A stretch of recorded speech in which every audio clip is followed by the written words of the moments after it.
live and direct from the Vista. Smoke me out, fam, with all that dang shit on my left. Oldest ninja in the world, old ninja.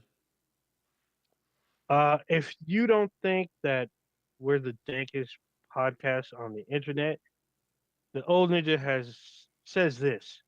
It doesn't matter what you think. Our dankest podcast out there. All right, on engineering on the 1 to 2, choke people out on the 3 to 4. Kronos.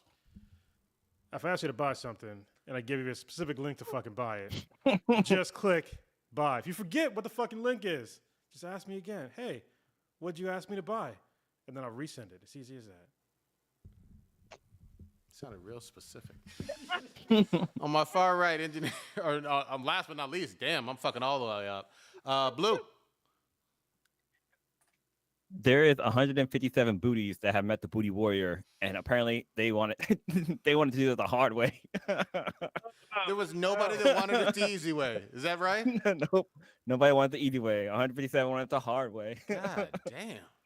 He's undefeated. He is a true booty warrior. Holy shit. But so wait, is he keeping score or are the victims keeping score? Well, the corrections the jail were keeping score. Yeah, he had 157 convicted rapes. It's crazy how inside prison. How do you go to prison and the prison keeps a tally of how many men you raped, and that's just okay. People think it's funny, but it's like he's in an institution to keep him from doing crime, right? How the fuck do you let this dude rape 157 dudes while in your care? Like, seriously. Nobody cares. I think they like keep track of it so they can add it to like his tally, and then like when he goes up for parole, it's like, oh, Mr. Fleece, it seems like you have taken about 58 booties since we last spoke. Real good way of deterring him from doing it again. Yeah. It's working quite well for him. All right, let's bust out those statistics. Dude, Prodigy, I almost wore my Love and Warren shirt too. I had just changed it. Quality shirt.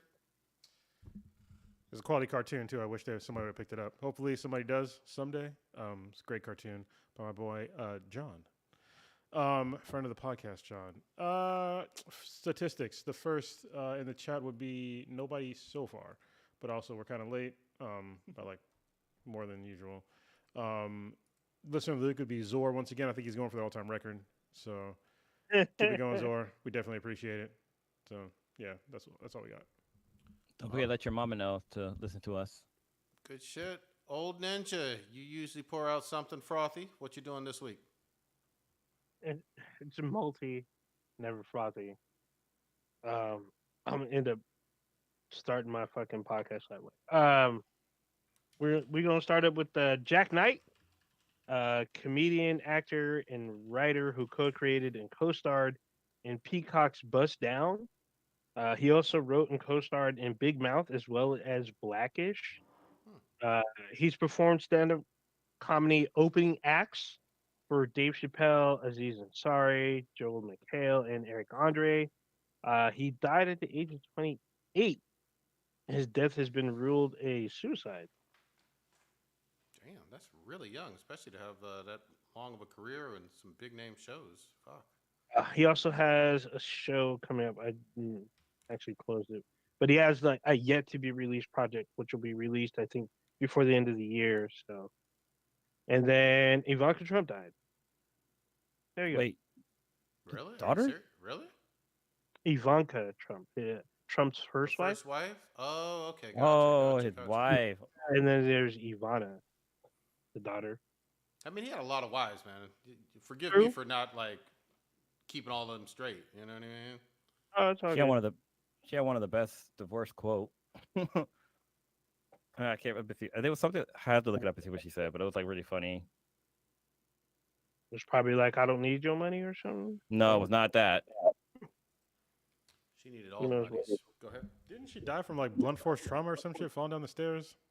Yeah, That's crazy. I think I saw that they said she might have had a cardiac arrest, and she fell down the stairs, and like the blunt trauma is what did her in. That Where's the quote? So my joke from earlier, it was very specific because it was Prodigy.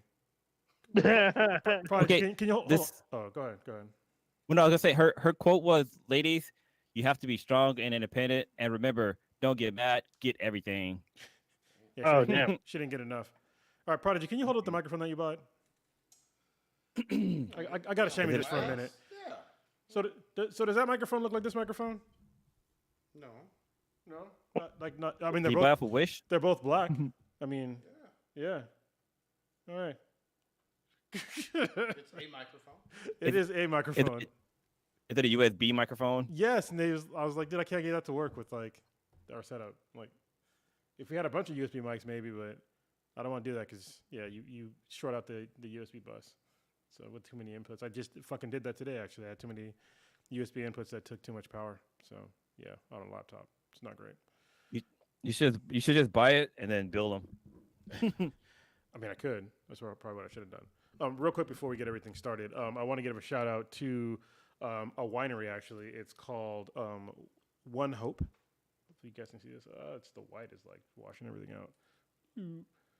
So this winery actually, there is a campaign going on right now. So if you buy this wine, they have a whole bunch of different kinds of wine. There's I think they give I think it's 15% to Rescue Residents, which is a nonprofit that I'm a part of. Once again, it's helping out veterans experiencing homelessness. We've talked about it a bunch of times, so just a real quick overview. We're trying to help them by building RVs out of ambulances, and then so they can move around the country and have a place to live. But yeah, we've partnered with them with One Hope to get donations, and I bought a whole bunch of wine, and I'm going to open up their 2019 red wine blend. So yeah, All one word, One Hope. 2 words. Okay. Very nice. I don't know. For some reason, when you said that, I thought of One Love by E40. Oh yeah, no. And also I will give I can give a link in the description of the podcast if you want to buy some and get some donations, easy donations for Rescue Residents. There you go.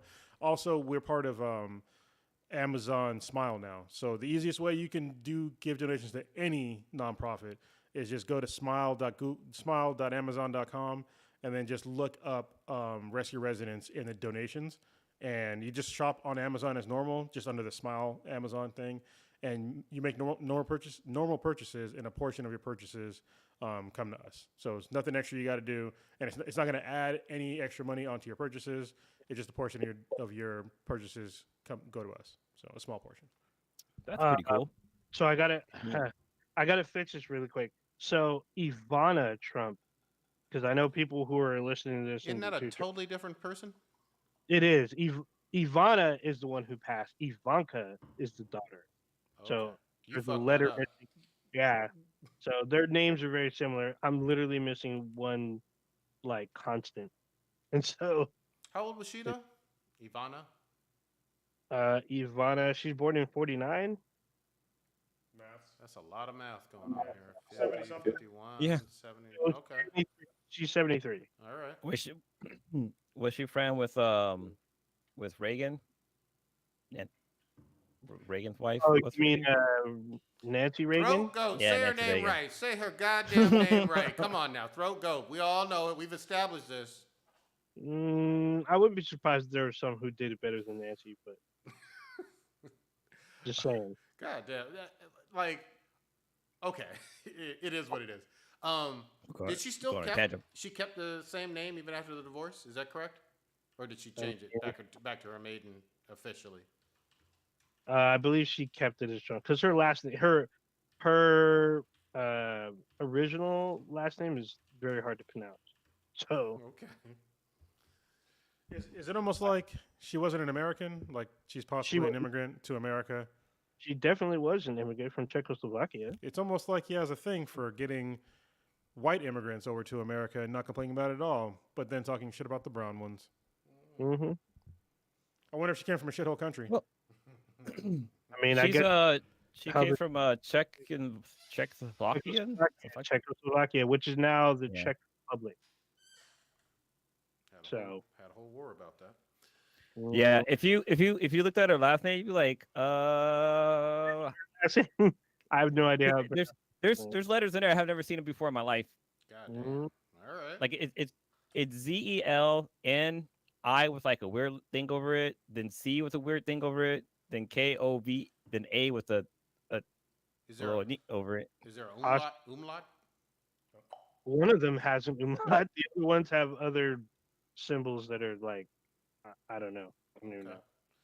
Well, rest in peace, I guess. It is what it is. Yeah. Anybody else on your list? No, that's it for this week. God damn. All right, we back up in this motherfucker. Where do we want to start first? God damn it. There's a whole lot going on, as usual. Yeah. Oh, damn. Well, Comic-Con started today. San Diego Comic-Con? Yes, San Diego Comic-Con did start. Is it a madhouse down there right now? Your guys are down in that neck of the woods. I work today, and yeah, unfortunately, it's a bit too crazy for me over there. And so, no. Go ahead. Yeah, and they messed up my press credentials this year. So I was going to go back and try it, but it's I just got over COVID, even though my shit wasn't that bad. K-Mac getting it was terrible. And we had to, isolate for 10 days. And those were 10 days of bullshit. So, yeah, I don't want to do that again. Hopefully next year I can do that. I know there's some folks from out of town. I think Gion's out here. Maybe we can hang out. I'll be willing to have dinner or something like that. Maybe it depends on how long he's out here for, and if I have time, I guess. But yeah, we're not going to be there this year. Sorry. It's what it is. Yeah, I just saw on my Facebook. I think it was 4 years ago. I went down there with Prodigy. It was fun, but man, that place was fucking packed. Dude, I literally don't know how it is humanly possible, even with masks, to not have some outbreaks with that many fucking people. It's gonna be insane. It's sardines up in that motherfucker, and it always has been, and not even just the halls, even the floor. So not even the floor is outside. It's fucking packed. All of down. You can't even cross the goddamn street. So literally, they shut down traffic for cars. They are rerouted because there are so many people that you can literally not drive through. So you're rerouted around the downtown area because there's so many fucking people there. You know what else is wild? One of the major hotels there, Hilton, one of them. Fact check me on which one. They had a strike today, and so that shit is gonna be fucking chaotic as shit in terms of all of the celebrities and whatnot. Because in the big hotels, for the most part, you got to be a celebrity or with a studio to get a room there. Which one is it? Hilton Bayfront. Hilton Bayfront, yeah. That's going to make it even more chaotic because they're going to have picket lines out there and your room service for your A-listers is going to be fucking off and shit. That's going to be interesting. It's the one right next to the fucking convention center. Yeah, they are fucked because they have events there. Yep. Yeah. They have hell of them in there. And I love the press interview because when we interviewed not Walking Dead, but The Gifted, that was inside that building. Yeah. And I think we had another interview in there as well. But yeah, that's one of the main spot outside of the convention center. Yep. Where me and Cronus we went to the Star Trek Picard exhibit was in that hotel. I think the year before was the game, the last season of Game of Thrones. They had a Game of Thrones exhibit that was there. That line went around the corner and down the street all day until they closed that exhibit. There's always huge events there. I think there was one of the gaming companies had their exhibit at the hotel because there was some VR and some other stuff that was going on in that hotel. It was a bunch of stuff. So, dude, one of my favorite memories. I mean, I got a bunch of memories from San Diego Comic-Con, but I wanted to go see the Steven Universe's press thing, and I was I think it was inside that building that we're talking about, and I went to go get a line, and the security's oh, the line, it's down that escalator and outside. I'm well, I'm part of press. They're we aren't doing anything for press for this. I'm are you fucking serious? My press credentials didn't mean jack shit. And when I went outside to go check to see where the line was, oh, that line was, it snaked up and down the fucking pier. So if you ever been to San Diego Comic-Con to the convention center, it's it's on a pier almost. And that whole back area, the line was just snaking. It was longer than any line at Disneyland. It was ridiculous. I didn't realize Steven Universe fans went that hard, but dude, yeah, that shit was funny. Pretty much all Cartoon Network shows got all kind of crazy lines and whatnot. So Cartoon Network always shows up big.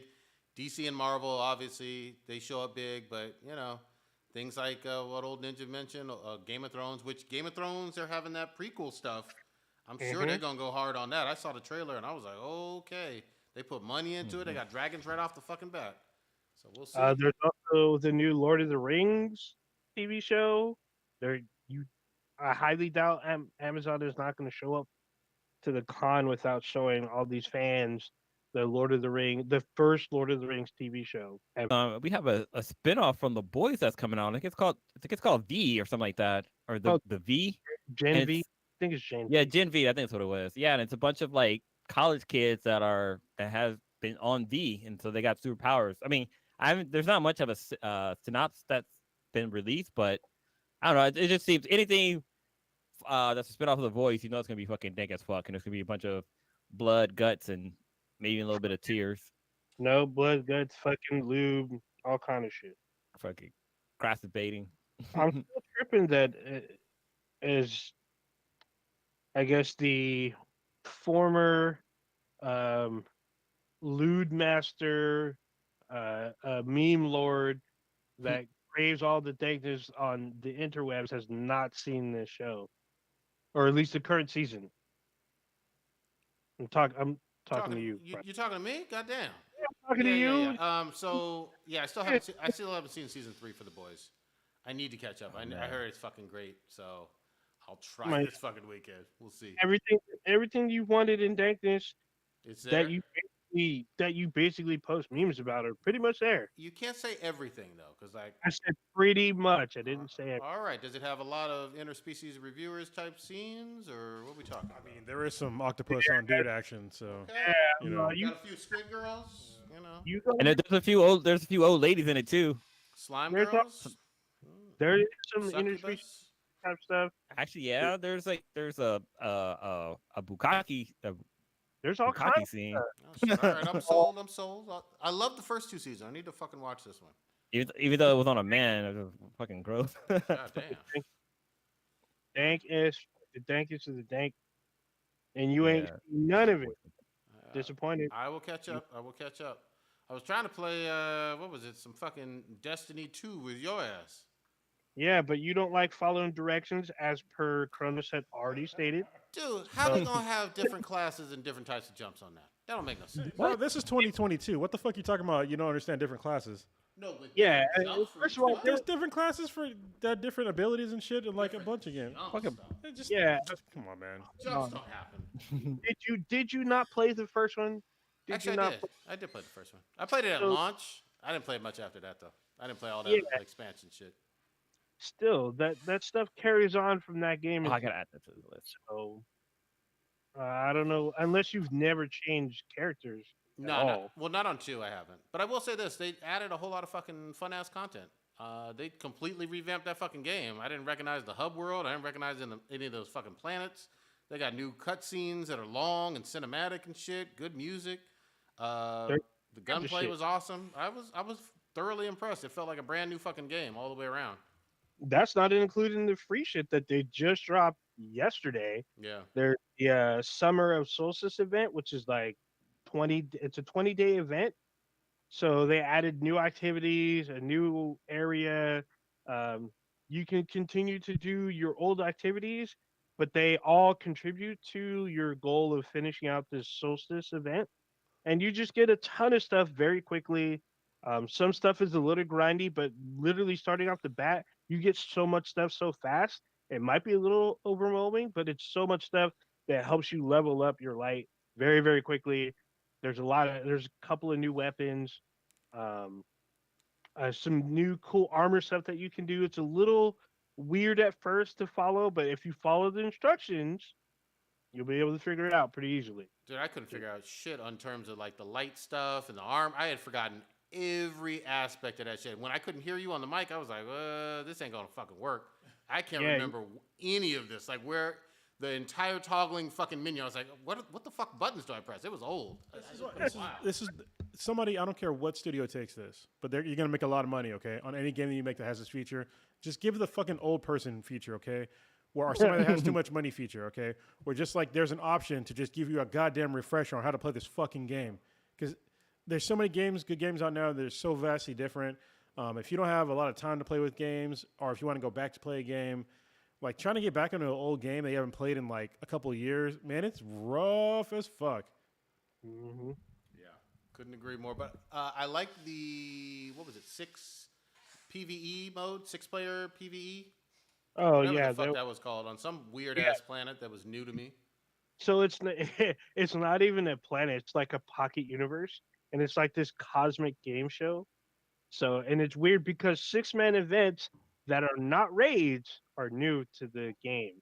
So there's a couple of them now. Yeah. So that's just one of them. Shit was fun. I'm gonna get back on there. I'm gonna download whatever the fuck, Witch Queen, Queen Witch, Queen Bitch, whatever the fuck that is. That new DLC. Yeah, because it was on sale now. Yeah. Speaking of which, the big summer sale, like everywhere. So like Steam, Xbox, PlayStation. I'm not so sure about Nintendo Switch, but I'm pretty sure they're doing it too. This huge summer sale of games. Like some games are like 40% off for like a limited time, and like some are some are fucking 75% off. Damn. Well, PlayStation did that like earlier. I think it was like a couple of months ago, where they had like a fucking fire sale. Like games were being sold for like $5 or $10 if you bought them online.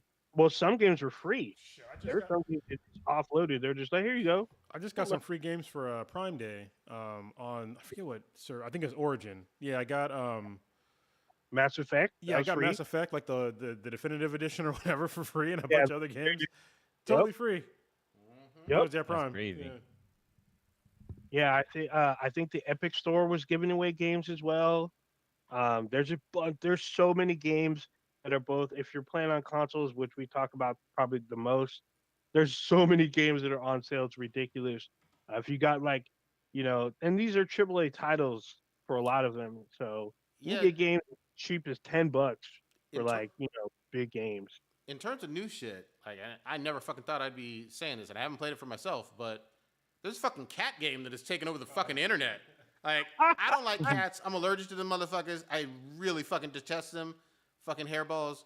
But this Stray game, it's like trending on Steam. People are twitching it the fuck out. For PS5, I think it's definitely the premium, maybe even the ultra or mid-tier edition as well. I'm not sure. It's free. It's the middle tier. It's middle tier and free upper tier. Okay. But little fun fact: if you have the original PlayStation subscription, you can pay for you pay the difference for the remainder of the month. So right now, if I was to get it, it would cost me $10 to upgrade to the new plan, and I'll be able to get the game for $10. There you go. And I'm wondering if I could cancel it and then see what comes out next month. I think they got your upgrade money again. No, but there's a lot of fucking good games on there as a whole. I'm gonna check out Stray.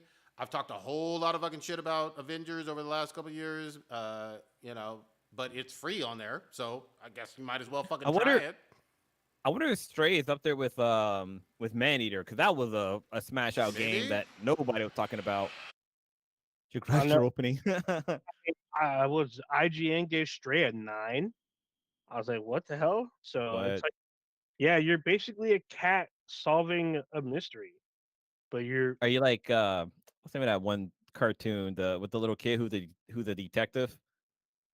Inspector Gadget? No, it was a little kid. It's this little kid. He was an adult, and like he solved the crime, but somebody gave him like some kind of antidote that made him like into a kid again.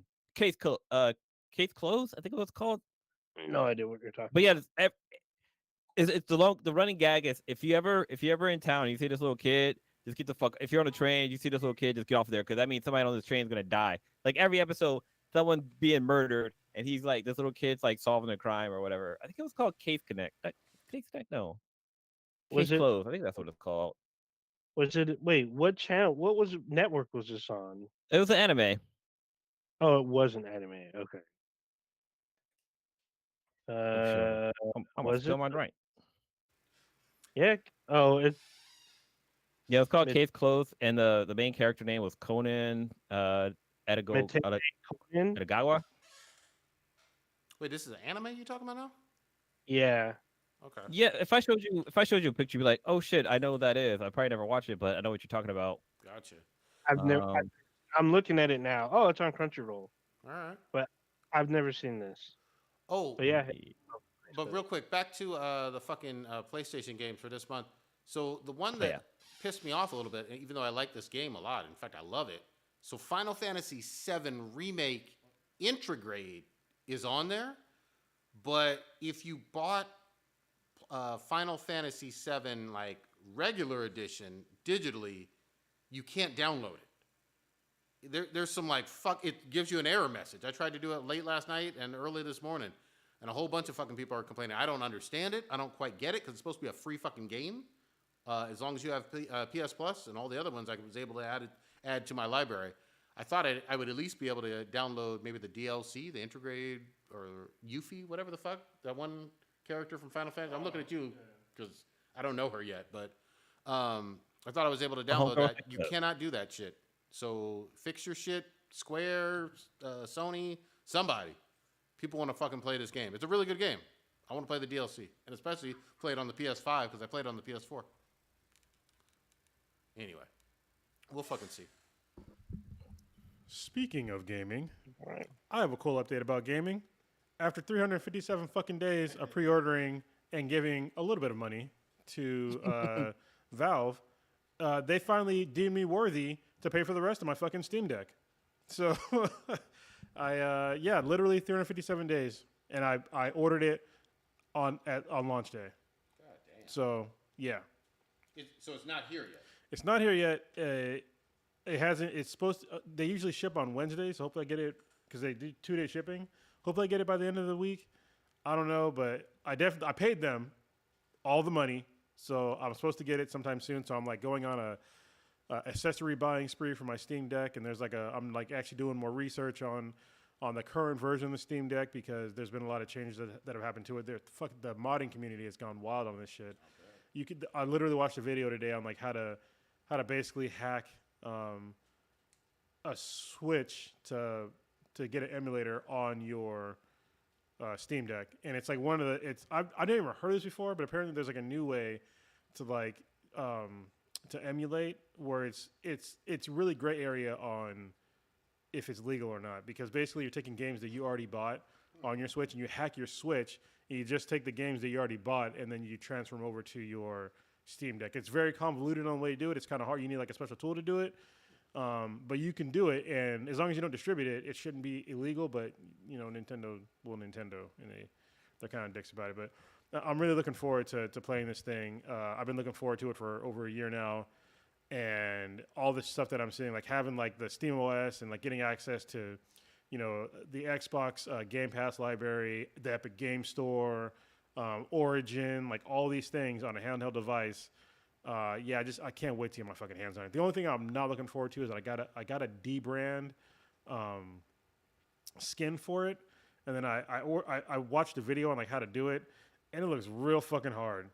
So because you have to like heat up the fucking skin and like kind of like stretch it a little bit because there's like a lot of curves on the lotion on the skin. Yeah, it's like I have to. Luckily, my brother has a heat gun because I was gonna buy one just for this purpose.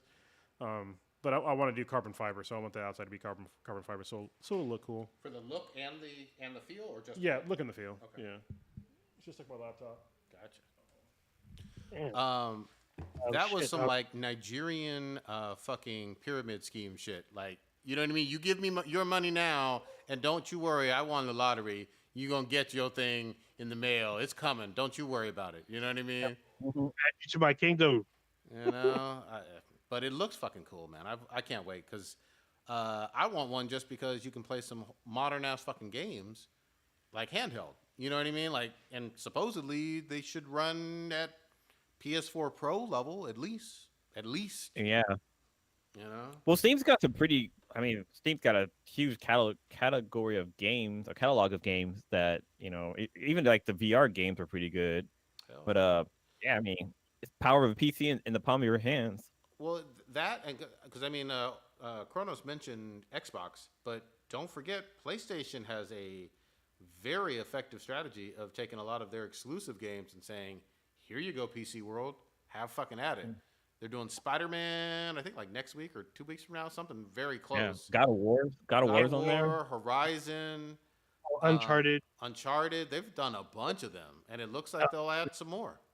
They're adding Last of Us, I guess, early August. Last of Us 1? Yeah, the first one. Okay. I guess the first will be the first 2 weeks of August should be on PC, and then they're doing a remake for the PS5. So it's gonna be interesting. Yeah, I'm glad you mentioned it. So for the PS5 version of Last of Us, and don't get me wrong, I love fucking Naughty Dog, but the general consensus from the entire fucking internet, just like with Rockstar and GTA 5, is how are you going to do another remaster of a PS3 fucking game? Like, what the fuck? We've played this game on PS3. We've played it on PS4. Yes, some people will still play it on their PS5 as a PS4 game, but do we really need a remaster? And to add insult to injury, to charge $70 fucking bucks for it seems excessive. Whoa. They're gonna charge full price for this game? Full fucking price. I did not stutter. Like that's. Is there gonna be more content added, or is it just they're just taking the same game and updating the pixels? It's like back in the day when you got the Sega 32X and you put the game in there and just made the graphics look a little bit better. Is that all they're doing? Is making the graphics look better? They're going to tell you that they're adding some new content. However, bare minimum, it's less than the PS3 version because the PS3 version had that incredibly fun Fractions, which was the multiplayer, and same with the PS4 version. And this is single player only, so it's less content. But there's also DLC for this first one. So are they going to include the DLC? Yes, but that was included in the remastered version. Thank you. Remastered version on the PS4. Oh, I don't have. Do I have the remastered? Yeah. So I think I mean, I beat the game, but then I paid for the. Oh no, I think I did get the. Yes. So I think what it was is that if you had the PS4 version, they gave you the remaster. Yeah, I think you could download the DLC, some shit like that. It was the DLC, the Left Behind or something like that. So yeah, it was Left Behind. That's where you find out that Ellie was gay. Yeah, and that's apparently that's what fucked me up for the second one when people complaining about Ellie being gay. And I was like, okay, clearly you didn't play the DLC from this like incredible game. You know? It showed real hard in those Twitter comments. It showed real hard on Facebook. It showed real hard. I'm like, dude, you guys are fapping to Ellie, and then you guys get mad. Ellie was like 14, 13 years old, maybe 12. So some of the guys that were playing the game at the time, they were around her age. So the thing is that they were hoping that she'd be straight, and then they didn't play the DLC, so they miss out on the fact that she's not. Like they would have had a chance with her. I mean, right? I'm just like, dude, she's ones and zeros. She's ones and zeros. And it's also really hard for a real life boy to get with a fictional character. I haven't seen that. Well, people in Japan are marrying their anime. Anime pillow.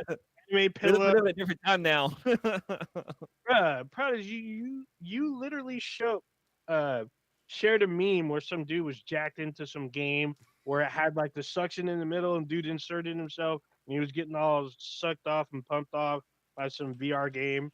So, I guess. Yeah, it does happen. It is what it is. Fucking is what it is. I mean, it's no Westworld or a holodeck, but that would be. Oh, dude, that'd be too much. The rate of childbirth would drop down to like maybe less than 1%. God damn. Oh God. Speaking of games, all right, I don't know if you got a chance to play Multiverses. The beta is out. Oh shit! It dropped today. So it's not an open beta. I don't know if any of you sign up for the beta because there's people who are tweeting this out. Yeah, and I actually got an invite, but my PS5 is in a box right now, so. Yeah. Maybe I can get it for the PC. Do they have a PC version? I think so. Yeah, cause I think so. Yeah. Okay. Because I can use my DualSense controller on my PC. So. Okay, yeah, I think it's a cross-platform as well. So I saw. So B-Boy Frost, he's playing the beta. So he tweeted out some stuff, and I was just like, "What?" It looked pretty. I mean, it literally looks like Smash Brothers. Plays like Smash Brothers. It just has Warner Brothers characters. Like the match that he showed, it had like 2 Tasmanian Devils, a Bugs Bunny, and I forgot who the last one was, but it looked pretty cool. So when you say Warner Brothers characters, like here's the thing that people are forgetting: it's not just DC and some Mortal Kombat. No, it's fucking Scooby Doo. It's fucking Adventure Time. It's fucking Steven Universe. Godzilla's in that motherfucker. Like the cast of characters, what's it called? Arya Stark from Game of Thrones. Like there's a whole bunch of folks that you don't necessarily associate like with Warner Brothers as much that are part of their like licensing category. Harry Potter's up in that motherfucker. They're gonna possibly add on to this game, especially if it's free to play and a pretty big fucking hit. You could see LeBron James from Space Jam up in that motherfucker.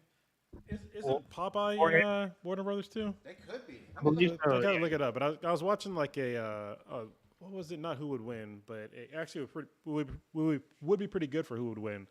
But I was watching what is it called? The Death Battle, and one of them it was One Punch Man versus Popeye the Sailor Man, and I didn't know that basically Popeye is like super OP. He is he can like basically break dimensions. There's a cartoon of him literally breaking the film and coming out of the film and punching the guy that was making the cartoon.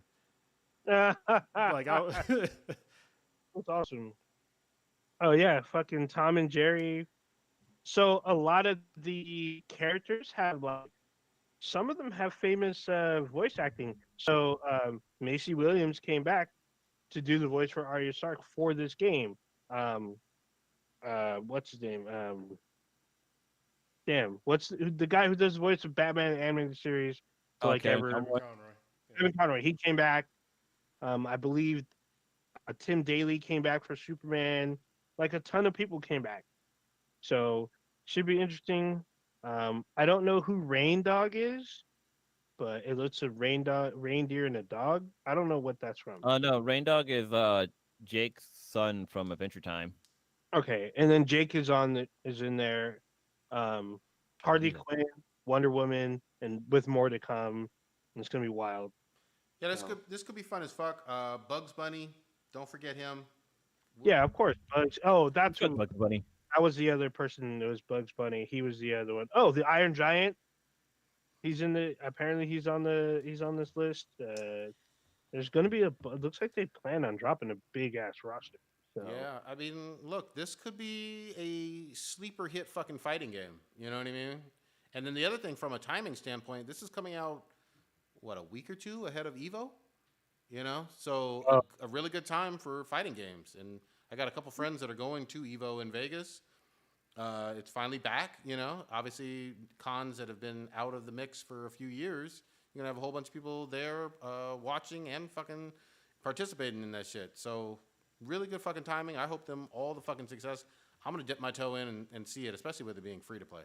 What's the name of the game again? Multiverses. Yeah, so...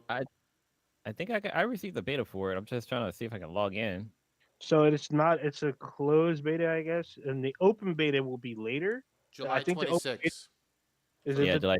Which is soon. That's next week. Yeah. So, and then when it drops, it'll be free to play. So it's like, there's no excuse not to play this game. Really, yeah. It looks, and it doesn't matter because it doesn't matter what you play on because this is a cross-platform game. So. Yeah, supposedly Shaggy gonna be fucking OP as fuck, and he gonna be breaking people's backs and shit. I can't wait. Well, they're bringing the Shaggy from the memes where Shaggy can best fucking Goku, and he like already knew how to do Ultra Instinct. There you go. So we're getting that. Yeah, I think they said that Velma might be OP. Like she has some shit that will fuck y'all up. So we'll fucking see. With her fucking orange sweater and shit. I guess hanging. I still need to see whenever that fucking other Velma show with the South Asian. What's that girl's name? Mindy. Yeah, that's her name. Mindy Kaling. Yeah. Whenever that drops, because that shit looked violent and fucking like got some nudity in it and a whole bunch of dank ass shit. I was like, all right, I'm with it. It had hardcore Harley Quinn vibes. You know what I mean? Oh yeah. Oh, that's next week as well. Harley Quinn season 3. Oh yeah. Damn. I can't wait. Ooh. It's gonna be good. Season 2 was fucking great. Yeah, the controversial cunnilingus scene is supposed to be in this. Should be fucking interesting. I can't wait to see how they do this, or how much they edit it down. It's gonna be wild. God damn. Yeah. I can't wait for that one. We will fucking see. I still need to finish off some season 2. How long was season 2, Blue? It's probably a good maybe 12 episodes, I believe. I believe. I got no excuse. I need to finish that off. Fuck. You have no excuse for finishing season 3 of The Boys either. It's only 8 episodes. Yeah, that's true. Those are they're long ass episodes. It's like 8 hours though, bro. It's like it's hour long. Yeah. All he's doing is watching interspecies reviewers. On loop. Don't forget that. You cut that out, he'll be able to finish The Boys easy. Nah, man, I gotta rehydrate after that, get my fluids, take a little quick power nap, get right back to it. That's quite terrible. I think I got what's his name, Bungie on fucking Twitter. I think he's down. I think he's secretly watching it and fapping to it. You know what I mean? Everything he watches with his lady. So she watches too, though. She like that. I'm telling you. They watch it together. They're one of those power couples. You know what I mean? I'm telling you. Oh man, I don't know. I don't know, man. That sounds a little stretchy. Jumping back to the DC game, so I was wrong. The Rain Dog it's just a brand new character. It's not in anything. Damn, with all those, I thought it was Jake. With all those movie rights, they're adding brand new fucking characters just for the game too. This shit is gonna be wild. Yep. Should be fun. It looks like it'll be fun. And a lot of free to play games don't really. I mean, they have a following. Some of them don't really stay as long. For instance, the free to play game, the Magic Battle Royale game, I can't think of the name. That one's getting shut down. Mm-hmm. So, and it had a huge following when it came out. Huge following. I know people. Off. He was all about that game. Everyone's playing it, and all of a sudden, droppage, and now the game's being shut down. Yeah, that's fucking how it is sometimes with some of these games. But we'll fucking see. We'll see with some of them. Free to play is definitely the right way to go. But you know what's confusing to me? Overwatch was this huge dynamic fucking hit, giant hit. Everybody fucking loved it. You had all the fapping stuff that we talked about before the game came out on the internet, which was my favorite part. 2 is dropping very soon. I think October, if I'm not mistaken. Right? Is it this year? Right. I thought they pushed it back. Yeah, it's this year. It's this year for sure. It's this fall. Real quick, the name of the game I was talking about, Spellbreak. Spellbreak. Yeah. That fucking. That was their free to play Magic game. It looked fun, but apparently not good enough. Yeah, Overwatch's supposed to drop October 4th. Okay, right around the fucking corner. So it's supposedly free to play, but then I see something on like PlayStation where it's charging $30, $40. I don't know what it's charging for. Is that for skins? So check it out. So it is most likely. I'm not saying it is because I've seen this with other games, with Apex Legends, Fortnite. There's one more, but what they do is you get the game, and you pay $30. You get a ton of skins.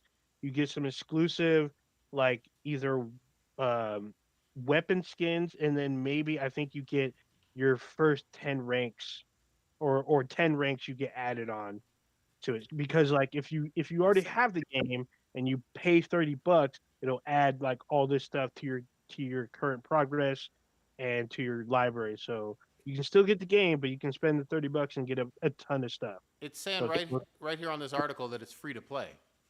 Yeah, I'm saying if you pay the $30, you're just going to get skins and probably a level jump. They are not making that very obvious on that shit where it's saying, "Hey, buy me for Overwatch 2." Like, really? It's some misleading shit. Then they're not saying it in terms of what's on PlayStation when they say buy the game. They're not making it very clear that it's just skins. Yeah, usually that kind of stuff is usually just skins, and I've seen it, like I said, for Fortnite and for Apex Legends. Like it gives you exclusive skins. Like when people see your skins, they know you paid for that. That's the only way to get it. And all I really see is I see one or two new characters. I see the Junkrat girl or queen, and then I see like she's from Australia, just like Junkrat, right? She looks like the Junkrat girl equivalent. And then there's a black woman with, I don't know if she's a healer or a like hybrid. A robotic arm. Yeah, I've heard about her because she was kind of featured in is it Sojourn? Yeah, Sojourn. So there are 3 new heroes and there's 6 new maps and 30 new skins. I don't count skins for shit. And push game mode, whatever the fuck that means. It's the game's first battle pass. So yeah, I don't see like the pay model here yet. Okay. Oh wait, hold on. Yeah, no, I don't understand. A lot of free to play mentioning. Yeah, so I don't see the pay option on here. It's probably just some bullshit like where you're paying for like in-game currency or some shit like that. Yeah.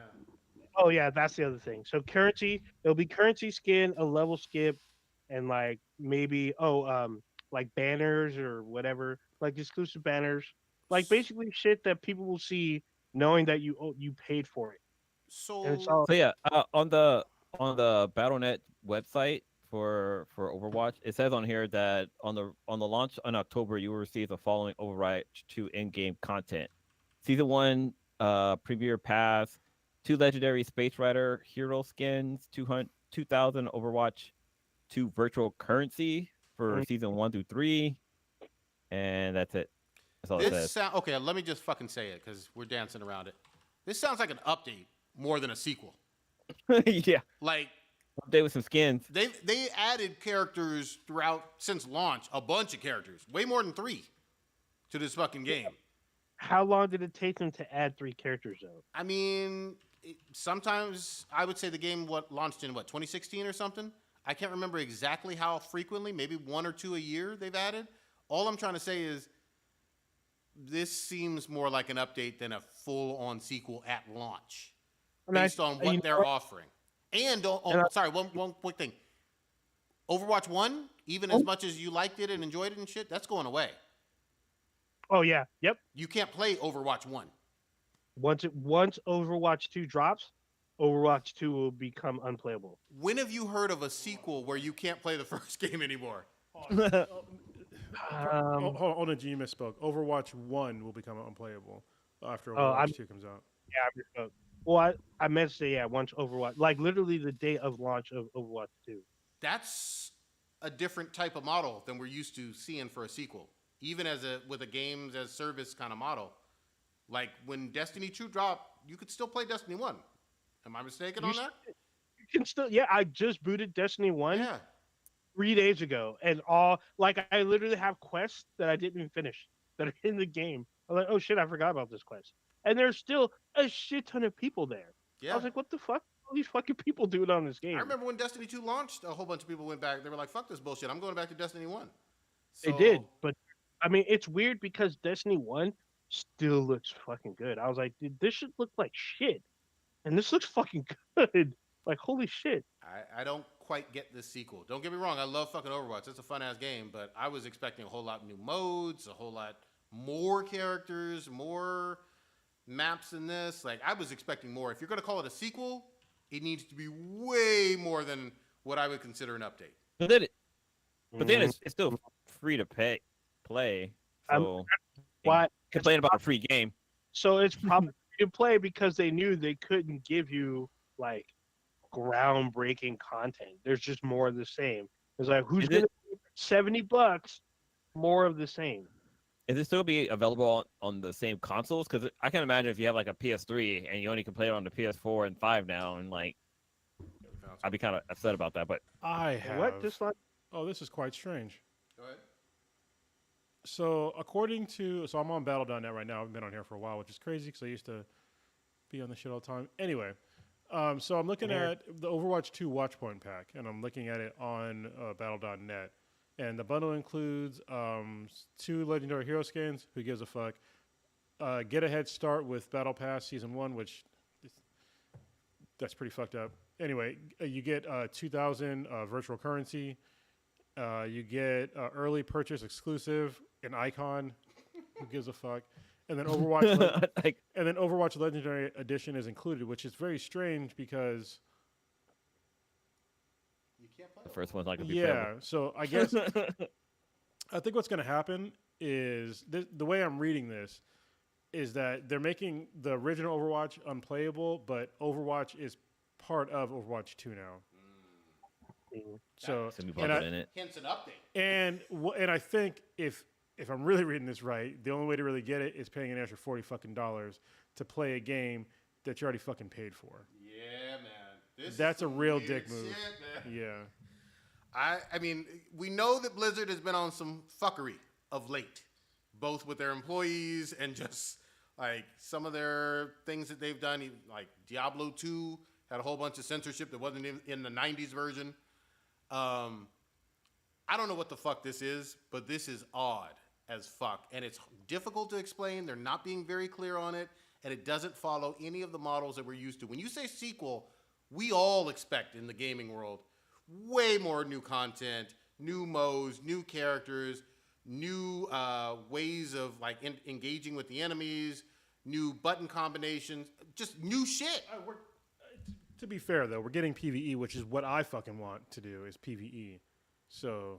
But they had that for a limited time. Yeah, for a limited time, though. That's the problem. It was like for like literally 3 months. Yeah.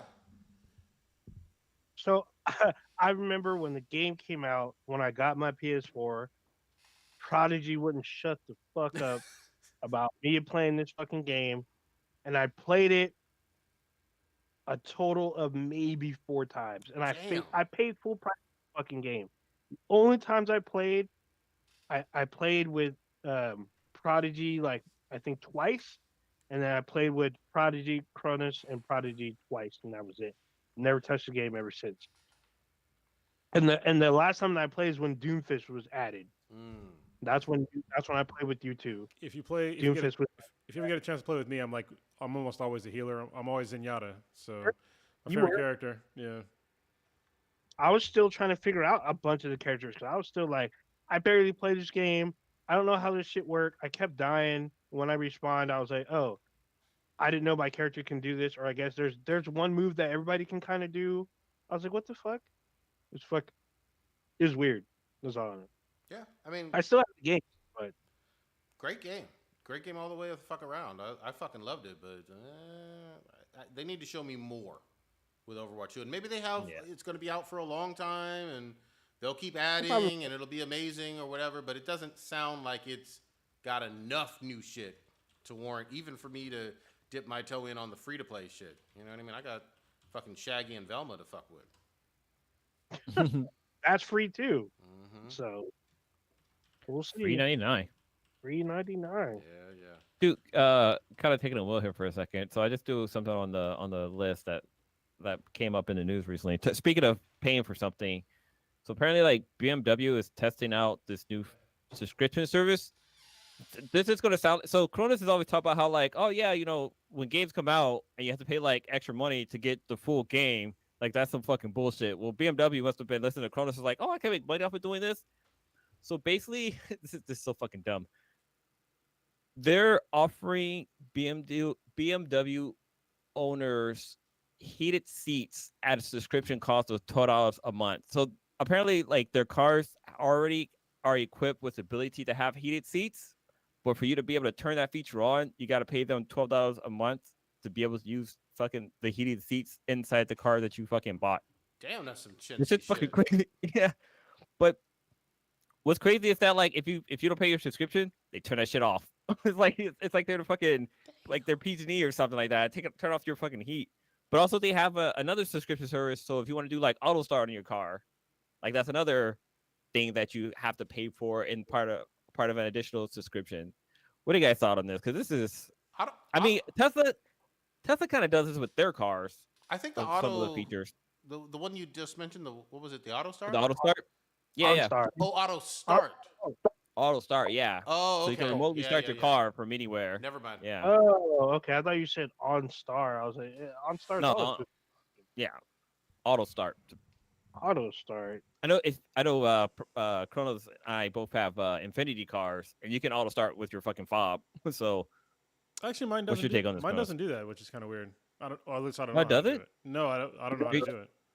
So all you do is you double tap the lock button, and then you hit I don't know what my key is. It's like a top one of the top buttons. Yeah, it should be at all. Well, maybe I don't know. It wasn't available in all cars. Yeah. And my car was like, it was the first SUV of that generation, so of Infiniti. So it might not have it. And I got like the very first one, 2009. So anyway, yeah, this as a subscription service. Like honestly, I'm not surprised. We're gonna see like possible cash grabs from like multiple anything that has to do with software. People are gonna try to make more money off of something that is essentially shit that you already paid for. And I'm not surprised at all that BMW is doing it. Somebody's got to try it because they're gonna see how well the market tolerates it. Okay, and you have to remember that not the vast majority, depending on what car they do it on, they will 100% get away with it. If they do it for like their M series, they will get away with it. If they do it for like their cheaper cars, they probably won't get away with it, but they'll probably just take the feature out altogether. So, it's just honestly, this is just it's a product of capitalism, to be honest, because they want to maximize their profits on some shit that you probably should have gotten already, and they need to see like how well the market will tolerate it. So if a bunch of people start paying for it, then that's the way you're going to see for the foreseeable future. You're going to see other car companies hop on board like, oh, we can make money off of shit that was already a feature before. Let's keep doing that, and they're going to nickel and dime you to death. Because one of the problems is with BMWs and like the vast majority of German automakers is that those cars do not they don't last very long, especially now. Like if you have a BMW, especially the ones that are like the AMGs, like for Mercedes or for BMW, like their M's, like they're not going to last more than 150,000. If they make it more than 100,000 miles, like okay, and then after that, it's like. They're not making shit off the cars anymore. They're doing at 100,000 miles. It's past warranty work. They're not making that much money off of them anyway. They're basically it's a burden to them because they have to keep making, parts for the cars. So they have to have I forget the name of the fucking thing, but it's basically like a service lifetime. And they have to keep making parts for those cars for I think it's a really fucking long time because I've had cars that were like 30, 40, 50 years old, well, like 30 years old, and they still have parts for them. But somebody's going to make those parts, right? And the automakers are on the hook for that. Obviously, people are buying it, so they should make some money off of it. But it's like it's their way of just like maximizing profits, and it's fucked up, and the consumer is gonna pay the price. So yeah, I think it's bullshit, but I'm not surprised.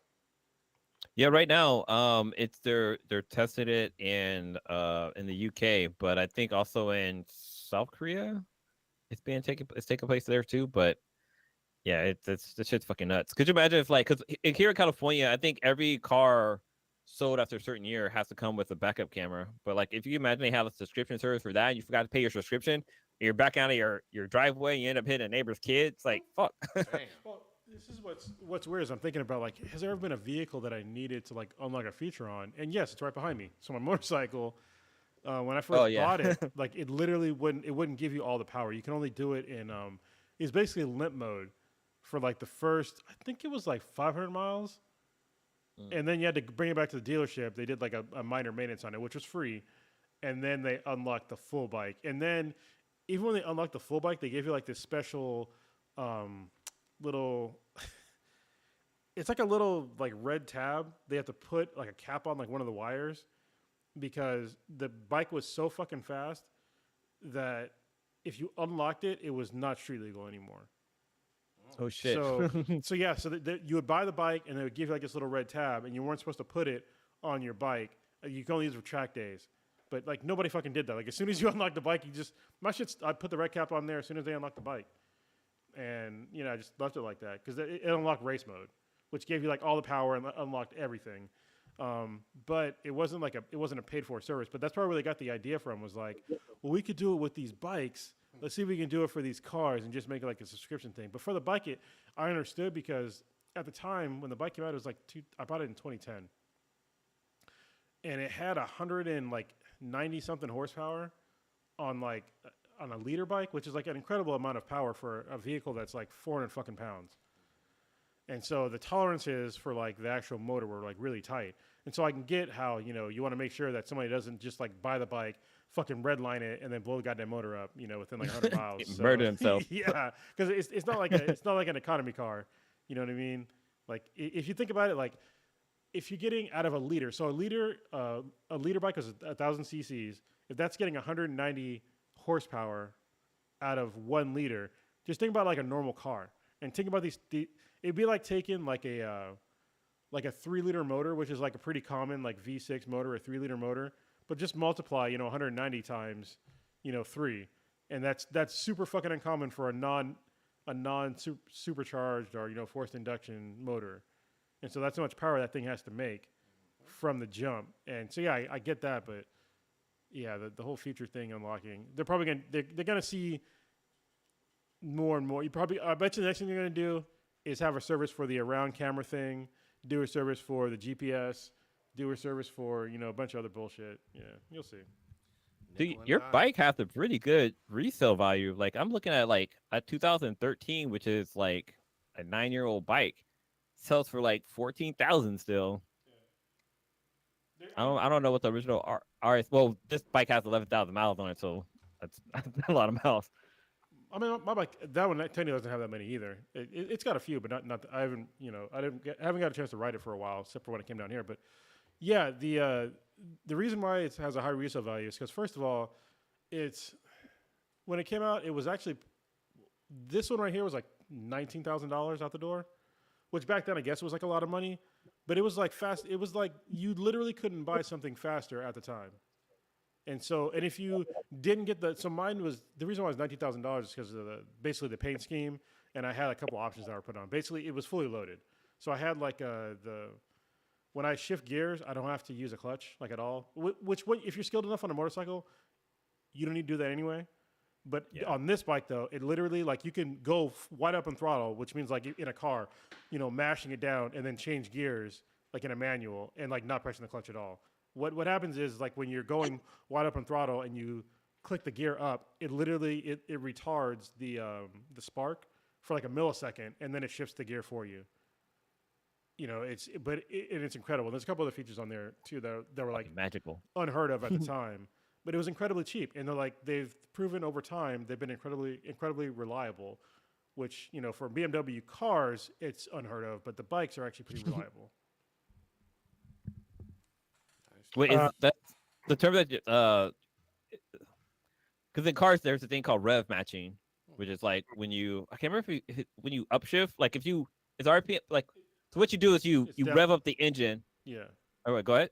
I thought it was downshifting, but yeah, sometimes I thought it was downshifting to rev match. Okay, yeah, I think it is downshifting, where basically like you get the RPM to a certain level and you can downshift, and you won't get that jerk when you downshift because the engine's already spinning at that correct speed.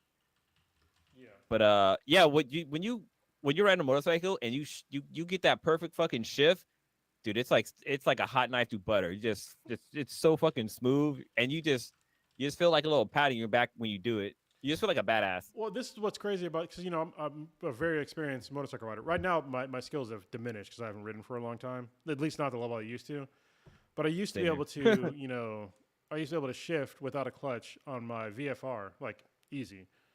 Both up and down. You just have to find like where to actually, but you have to let off on the throttle to do that a little bit. But on this one, it's like when I got it, I was just like going through the gears. I was like, I couldn't shift better on my VFR than this computer could. Like not at all. It was so much smoother. It was so much faster. Like literally milliseconds, and you're in another gear, and it was crazy. What's the type of bike? One more time, the BMW. This is a S1000RR. It's like when I tell people I have a BMW bike, they're thinking like some cruiser shit. But if you look like, see if I can show behind me, that's a BMW right there. That's my S1000RR. It's a really, really nice bike.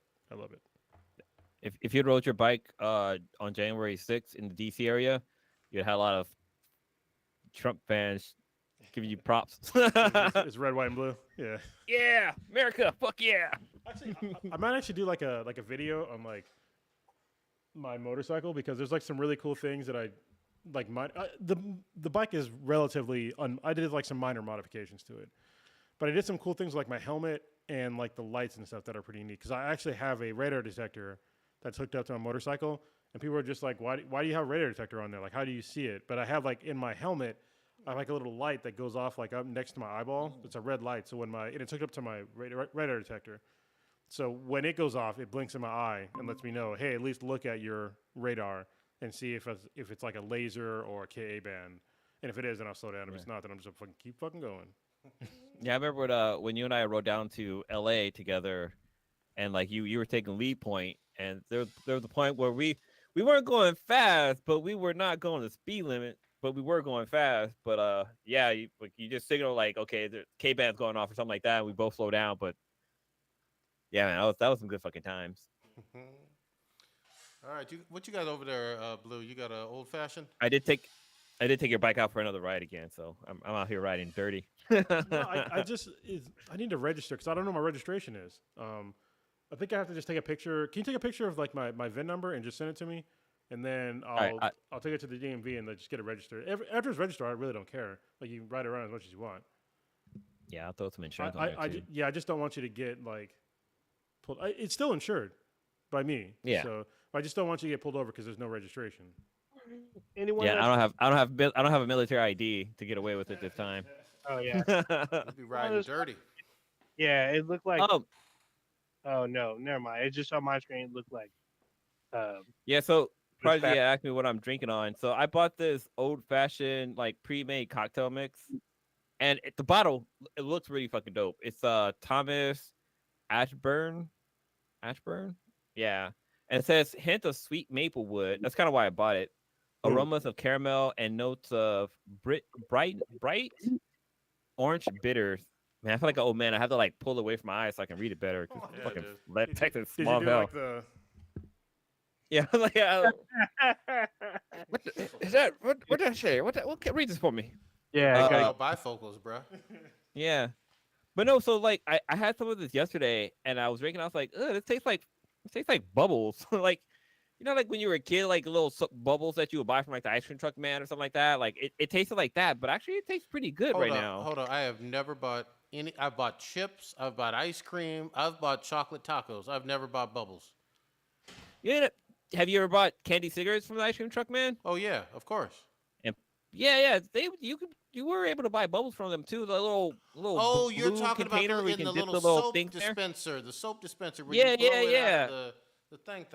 Yeah, not soap like for washing your clear clothes or anything. I'm talking about the bubbles and stuff that you buy for such and such. I got. I'm not talking about bubbles from the strip club. Not that bubbles. That's a whole different bubbles. Not from the Powerpuff Girls either. This is probably or that CW crap that got canceled. Damn. Did it get canceled? No, it didn't get canceled. Live action? No, they just redid the pilot. They ain't never releasing that show. This is the smoked maple Knob Creek whiskey. In it. Are you drinking it though? You see how much of this bottle is gone?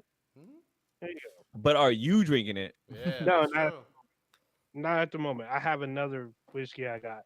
All right. So, Prodigy, I have a question. Have you been watching Miss Marvel on Disney Plus? So I saw the first 3 episodes. Here we go. To me, it just felt very, and I haven't finished it. I get it, but I couldn't force myself to finish it. I just was kind of bored. It felt a lot like, remember the Disney Channel shows from like the early 2000s with Hannah Montana and That's So Raven? Yeah. It at times, not the entire way through it felt that kind of cheesy for me. So it got spoiled in terms of that ending that some people were talking about last week, but I don't feel the need to watch it all. I really don't. But go ahead. Yeah, it started off on a strong foot, but then it stepped on a banana peel and just fucking fell. Like the show, I felt like was really rushed. There's a bunch of like content. There's a bunch of like cheesy errors here and there. What kind of continuity errors were you? Well, like, okay, so one of the stories where they talk about how like the great grandmother, how she was lost at the train station, and then all of a sudden she came back on a trail of stars, and then once they come to that back scene, trail of stars. Wait, what? Yeah, they talk about how she came flying through the sky in a trail of stars, and it kind of gave you the impression that like, okay, like she was like an alien or something took her or something like that, and they brought her back. That's the impression I got. When they actually get to that scene of exactly what happened, it's basically so Miss Marvel basically travels back in time. They don't really explain how. I mean, they talk about how it happens. But like the little kid takes like 2 or 3 fucking steps on some glowing platform and then fall, and that was it. Like, and there's hella people walking by. Ain't nobody looking at this kid like, whoa, that kid is fucking floating. No, everybody's just walking along like it was so fucking dumb. She wasn't higher than anybody else. I mean, she's like 3. She's a 3-year-old kid. It's the middle of the night. You see these fucking glowing steps. You see this kid go walking across, and this is like in the past. So like, I mean, the trains are run by fucking steam basically, and people ain't looking at like, whoa, what is this glowing light? But then they have this magical story that the kid came flying in on a trail of fucking stars. It was underwhelming with when the story actually fucking happened, based off of the story that they told. Yeah, I mean, from a 3-year-old kid's perspective, I guess that's grandiose. From an adult, they're like, what? Real quick though, here's the other thing too. Like, I don't hate on the fact that. In fact, I'm happy that they got a Pakistani actress and these Pakistani American family to be on this show, and that's consistent with the character and all of that. That's cool because you haven't seen that. Oh, yeah. And literally for the past, especially the past 20 years, even beyond that, most of the time you've seen them in really negative depictions in the media, you know, from terrorists and all that other racist bullshit. So I'm glad to see, I want to be really clear, on some positive representation for that South Asian community all the way around. I just, from a comic book standpoint, I just couldn't get on board with it being really fun. Here's the thing. With Marvel, I know when they put their best foot forward. I know when they put all their chips in, here you go, here's the new hotness. You can feel it, like right from the fucking jump. You know, you knew when Black Panther dropped. You knew when fucking Ragnarok dropped. You knew when Civil War, all the Avengers movies, Iron Man. You knew that shit. They were like, here's all the chips on the table. This is the hot shit. I didn't get that impression here. It felt a lot phoned in, and I'm specifically dancing around fucking spoilers and shit because, you know, there were some spoilers towards the end that even more so made me feel like there was some shoehorning going on. So I gotta say, the thing about the end, a lot of people hang so much expectation off of one word, and the problem and music. I guess, but the thing is that literally the music was legendary. The show creator and writer does not confirm about the existence of this so-called rumor. It's literally left open like, oh, this is a possibility, but this is not. No. Yes, the music that they played was iconic. Like if you heard like 1 second clip of that music, you'd have been like, okay, I know exactly where the music's from. No matter what, even if you're right though, Old Ninja, even if you're right, I still don't like that. If you're right and it's a tease, what the fuck? If you're wrong and it was intentional, I'm still like, what the fuck? Because it's some important part of Marvel history that doesn't have anything to do with this character. And I mean zero. I want to be really clear. Zero to do with this character. Yeah, and I get the origin behind the scenes that originally they were supposed to be part of a particular group and then last minute got changed to a different group. But the way that the ending is presented, it can literally go either way. Literally. No, and I mean, I understand. Yes, like I said, the writer and showrunner does not confirm this at all. Okay, at all. Let's be clear. Given the history, and given how, and we've talked about this again. I'm still dancing around some stuff, but the Inhumans show failed. Period. Point blank. And this is the most popular from the comics and from recent video games and from even cartoons. This is the most popular Inhuman character. Yes. Like more popular than Black Bolt, more popular than Medusa. Yeah, who? Yeah, exactly. So yeah, I know what I mean. Let's be clear on just some of the recent stuff that's happened. So I'm pretty sure there's not a huge bunch of Medusa fans, but there are a lot of Black Bolt fans. Not more than this character. Not more than Miss Marvel. Ooh. Yeah, Miss Marvel definitely stepped up on the scene. Well, listen to the whole argument here because I haven't watched the show, but I heard what Prodigy just said, and he's right. Like, there's way more Miss Marvel's fans. As a comic book reader, more than probably most of you. Okay. But, like, Miss Marvel's were way more popular. Okay. Yeah. But, one of the issues with the show is that her powers on the show isn't, well, I've never read the comics, so I don't know exactly what her power set is. I mean, all I know is that she has, like, stretchy powers. But her powers at the beginning, it's like she has the ability of like a Green Lantern where she can conjure like construct stuff. But then like once she does get her comic book based powers, it doesn't make any sense because she says her catchphrase. Well, you know, sorry, Cross, you know what's gonna happen. But yeah, she uses her comic book powers, but they never really go into like saying like how she was able to do that. Like there's no like lead up to it or anything. Yeah, it just fucking happens. Yes, there was, because there's a fight scene at school where she literally shows off some of her powers, which is but it isn't her. She normally does. But her body isn't growing bigger and her body isn't stretching. Her body does do exactly what it's said. No, it literally does. She's projecting like some stuff out of her. Isn't like so that's not consistent. That's new. That's what he's talking about. But he was like stretchy stuff. That was in the show. No, she literally had to say her word like I know bigger, unbiggin or something like that, and then she gets big or some shit. So I'm not sure if that's a word from her language. I don't know if she speaks Punjabi or Farsi. It's in the comics. It's part of her lore. Yeah, I get that, but I don't know if the word itself is either Punjabi or Farsi.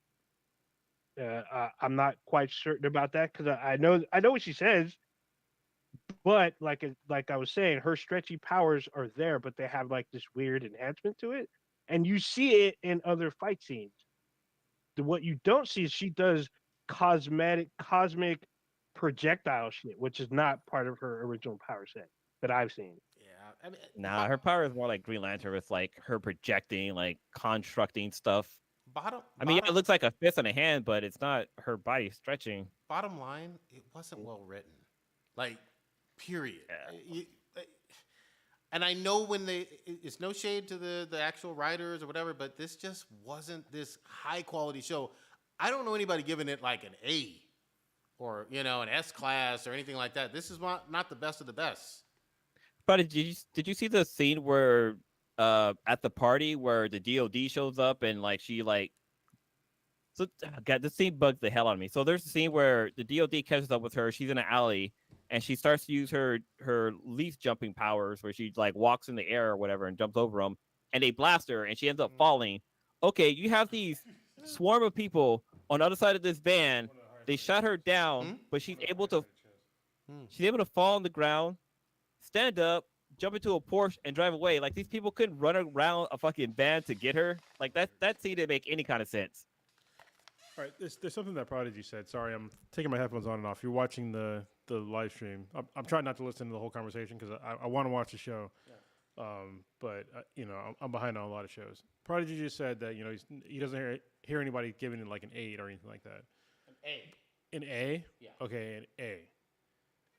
Miss Marvel is one of the highest rated MCU shows out there. There's like it's without a doubt. It's got 78% on Metacritic.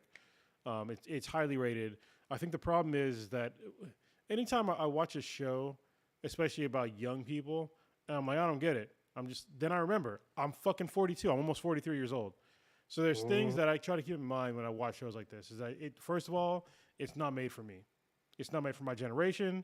I'm not a young woman or a young lady, whatever.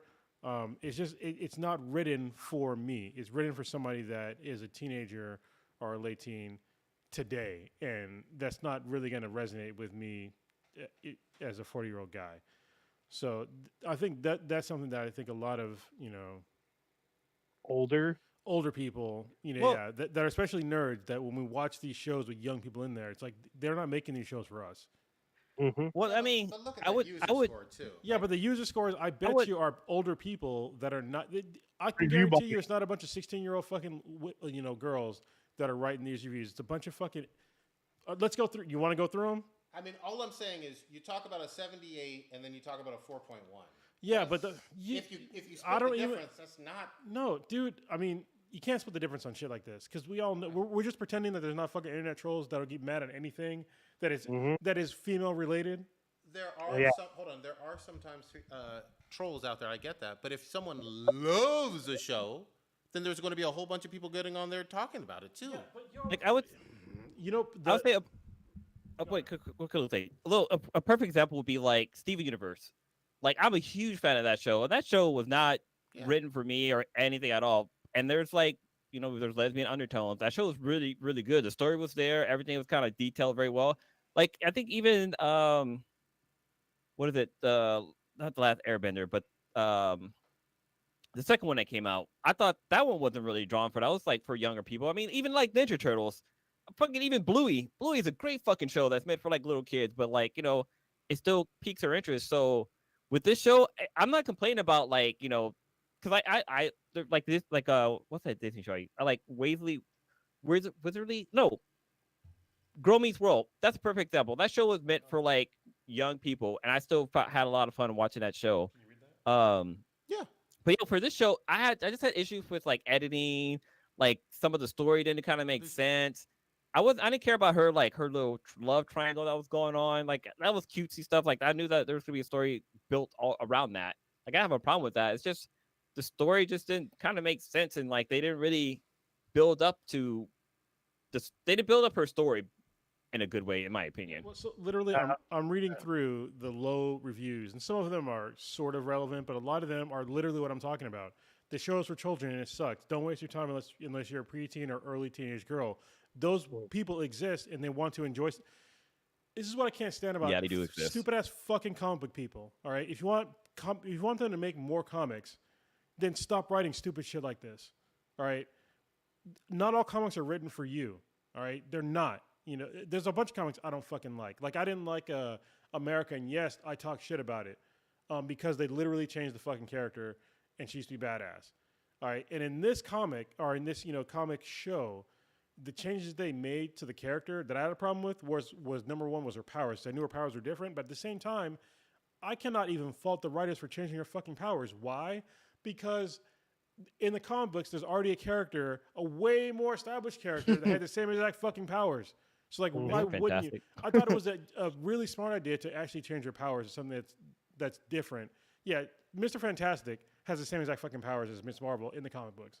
So why the fuck in the Fantastic Four, people are way more familiar with in movies and shit like that. So I totally understand that, but like these people are just like, complaining because they're not they'll even admit they're not the target audience, but still give it a 1 or a 0. It's like, just admit that you're not the target audience and fucking move on. Why even write it'd be like me complaining about, I want to say My Little Pony, but I kind of like My Little Pony. I don't give a fuck. Gonna say, my daughter wants it. Yeah. And it's funny because My Little Pony is good. Yeah, it is. Let me really quickly jump in. My Little Pony's good, period. Hold on. I've seen 2 movies. That's a good show. Are you reading the comic? Well, no, I'm not. Hold on. Comic I fucking might. tape. I might. My daughter got me into My Little Pony. I fucking like that one. And that should be the name of this podcast. I read the My Little Pony comic. My Little Pony crosses over with fucking Transformers. Yeah, look. Fucking G.I. Joe did that too. I get I'm not the fucking target audience with that shit. I will ride for My Little Pony being fucking good. I love that one quite a bit. Well, like I didn't just real quick. I didn't like this one all that much. I've seen other Marvel shows that were for the same, target audience or whatever. I've seen other DC shows, same target audience. Hold on, this one. What other Marvel show is aimed at teens that you have seen? Teenage girls, specifically. So the Gifted was starring two teenage mutants. It was the daughter and the son. on there. Hold on. Polaris? Yeah, she was the main. I don't think they were teenage years. They were adults. No, the first season they were adults. No, they're adults. The two kids are the daughter. That's right. That's right. It's the Bill Compton's kids. Yes, those were the kids on there. Sorry, but they were still mutants. Hold on. Another Plus, or maybe it is now, but it's not a necessarily new show. That show got canceled right when Marvel Studios did Marvel TV, or the new Marvel TV show division got formed. That show got canceled. Okay. So now we have new shows on Disney Plus. Wait. Hold on. So here's a perfect wasn't the Hawkeye one? That was all about a teenage girl. No. Yes. I thought she was an adult. Yeah, she's 22. Kate is an adult. She's 19 or 18. Oh, those are still adults, but yeah, but that's still teenagers. Yeah, but she is still a teenager. And you got full name is Kate Bishop. Literally, Kate Bishop is 22. Episode 1, she's 22. Okay, I thought she was like 18. All right. I mean, she's still young. A perfect. It's not a Marvel movie, but Turning Red. That one got a bunch of fucking hate because people were like, I don't understand this. The show. This animation was not meant for certain target people. Like, it focused on one target, but it was still. I thought it was a good movie. It had a fucking bomb-ass soundtrack, and it made a lot of fucking sense to me. Yeah, I mean, I really like Turning Red, but this is the problem that I've recognized, like, as I'm getting older, is that like not everything is fucking made for me. Mm-hmm. And so when I'm watching Turning Red, and I'm literally, when I saw some of the reviews, and it's like, well, I'm not a teenage Asian girl, and I don't like it. It's like, okay, so you recognize that you're not the target audience. So like, why are you what are you doing here? Like, you understand that this carries like a lot of value for the target audience. Yeah. And so don't ruin especially when you're like a critic, don't ruin their experience by talking shit about this show, and then studios will be hesitant to make anything for the demographic just because you fucking asshole, when you know that it's not made for you, still talk shit about this as a critic publicly and gave it like a 1 or a 0. Corona, did you see the review? Critics are supposed to review, though. I mean, that's their job, to review everything. Yeah, but don't. No. I totally disagree, because you can critique all you want, but when you say in there that I'm not the target audience, and then you just shit on the whole thing, it's like, just say I'm not the target audience, and then just don't give a fucking review. Yeah. How fucking hard is that? Hold on. You can't give it a rating. They do have to give a review. No, they don't. No, they're literally paid to give a review on movies and TV shows. Like, usually critics, they get paid. You can pick what the fuck you want to review. So if their employer tells them you're going to review X number of things, or you're going to review this, you don't always get to decide everything. Not everybody. I mean, they get paid for it. Come on. I mean, you're right. They do get paid for reviewing, but it's totally ridiculous. It'd be like, I don't even know another experience to put this in, but it's just like if they're not making it for you, and you recognize it's not for you, and you come into it with like your own personal experience and not understanding like it's not made for you, and still shitting on it, I don't think that's fair. It's just, especially when you admit it from the fucking beginning that this is not made for me, and then you just, Well, you know what they should be able to, what they should do for the reviews? They should, or they should like it. What they should pass in the review. What they should, what they should do? They should have it so you they're can. Admitting so fucking bias in the beginning. Well, yes, True. all people have biases. I get that, but critics do get paid to critique stuff. Hold on. So look, I got for this. Wait, go ahead. Wait, let me say my done real quick. So the solution to this would be, when you do your review, you put in your age.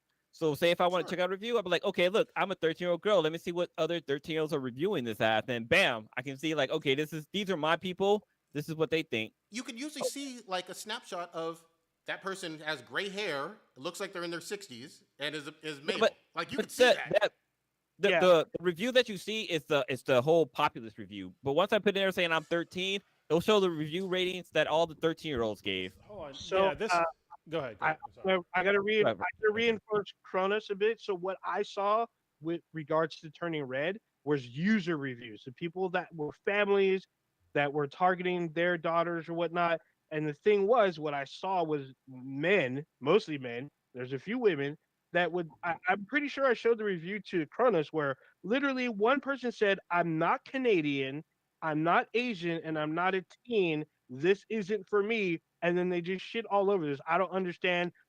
They like showed like their bias. Why wasn't this set in New York?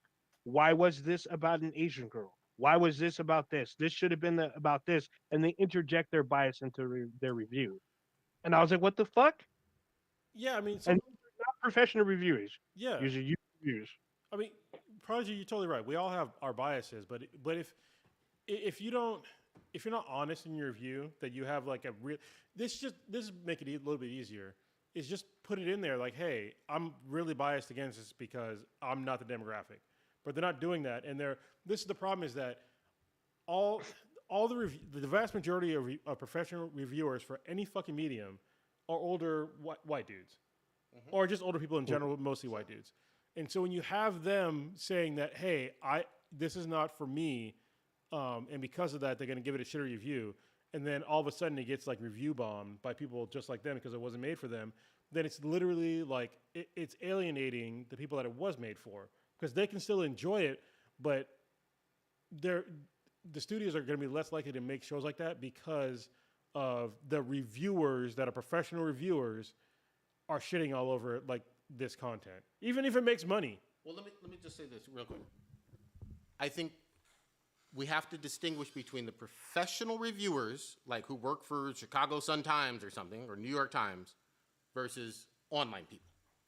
Online people free to say whatever dumb shit, evil, bias, whatever the fuck it is, on a review site. Unless that review site says, hey, that's way out of bounds and racist and inciting violence, you need to remove it, or they decide to remove it, it is what it is. For the reviewers that are professional, sometimes they go on for 2 or 3 fucking pages talking about something.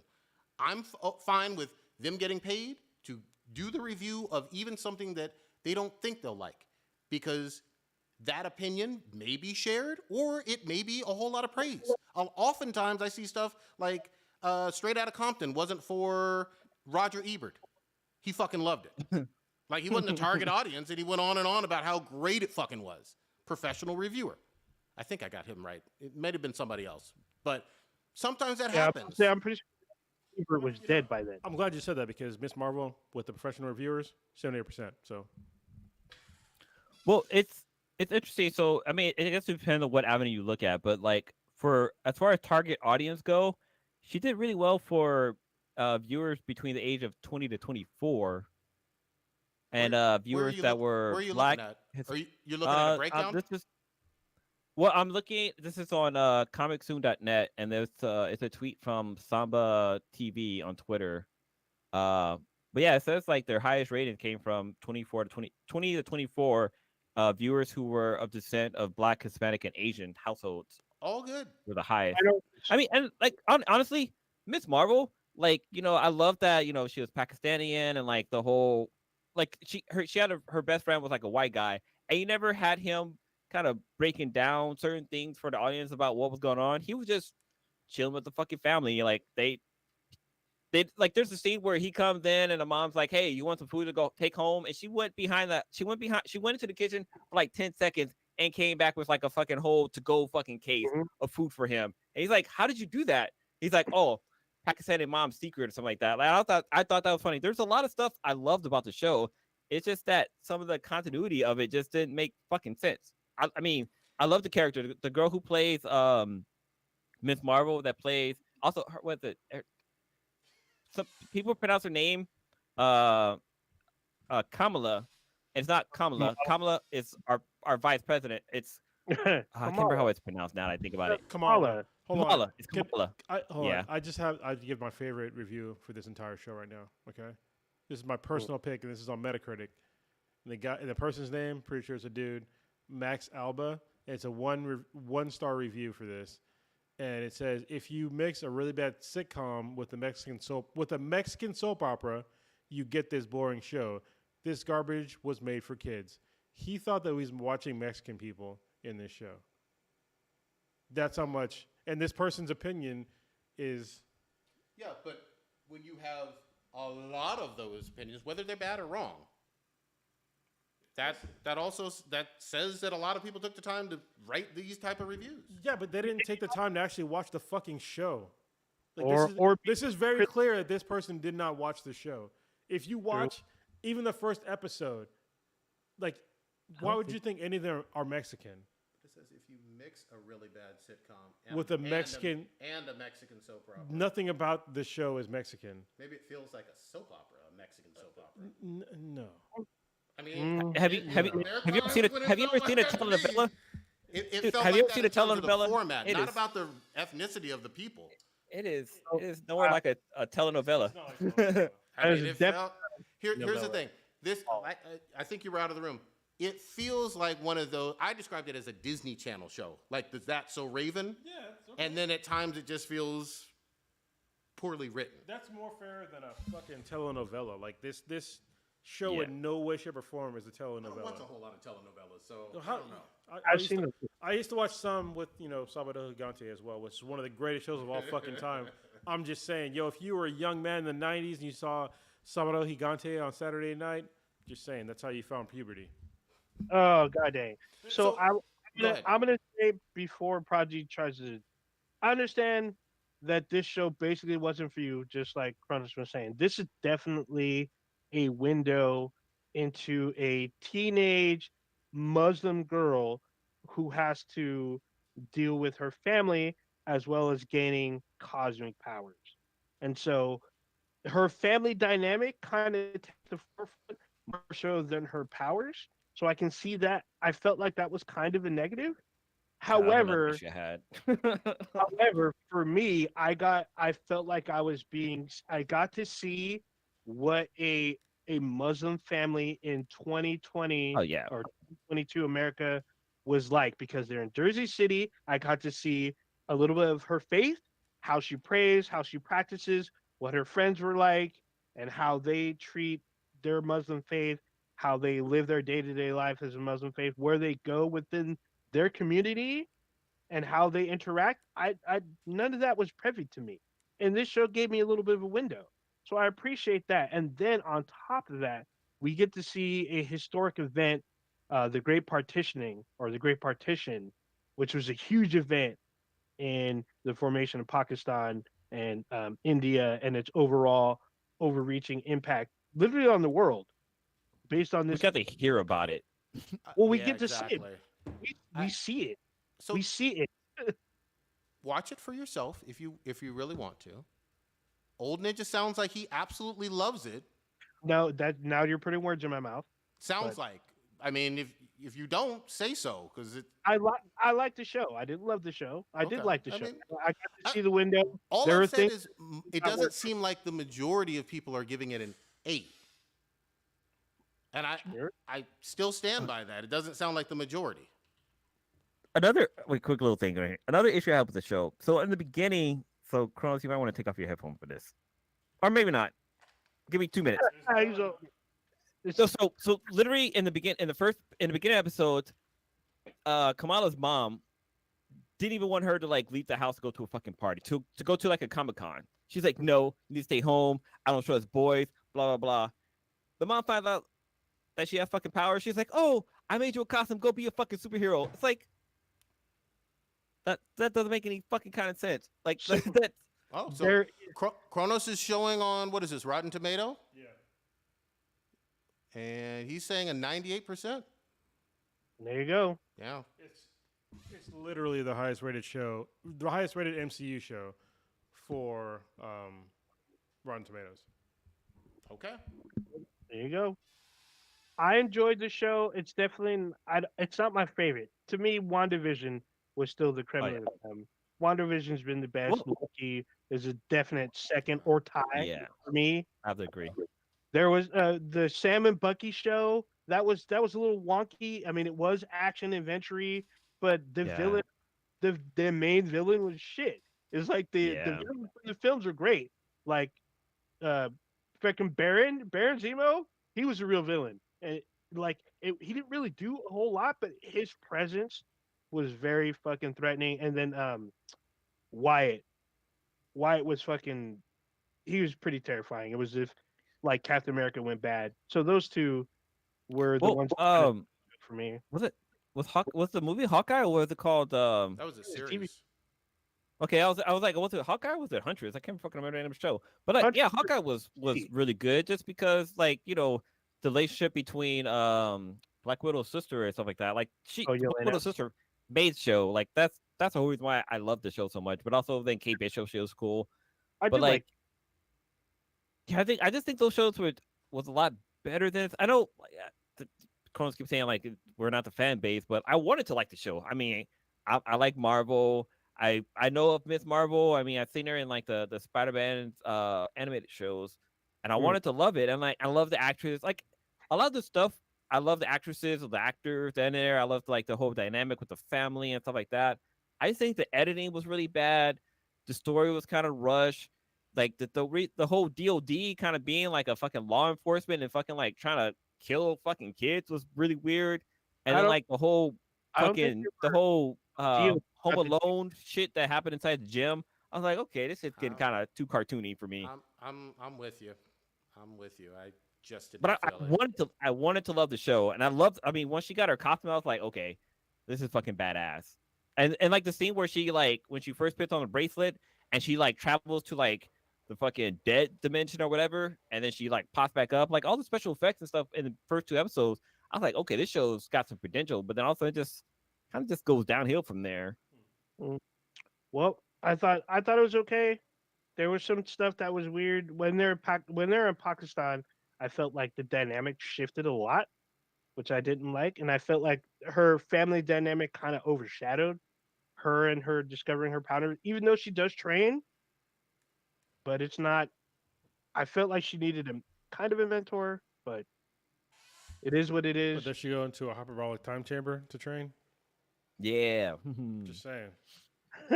But I like the show. I wouldn't give it an A, but I would probably give it a B minus.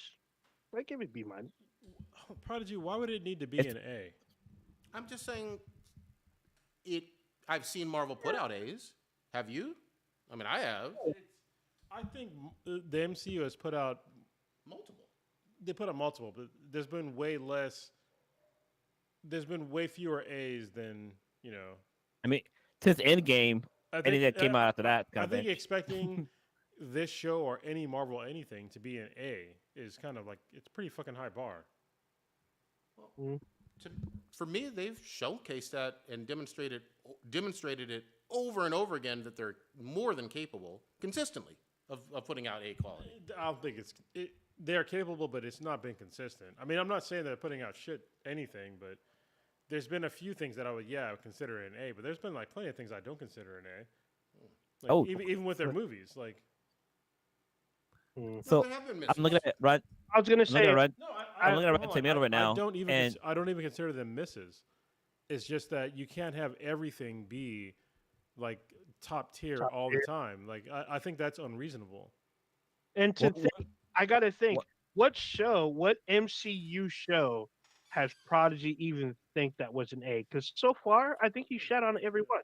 No, I haven't. No,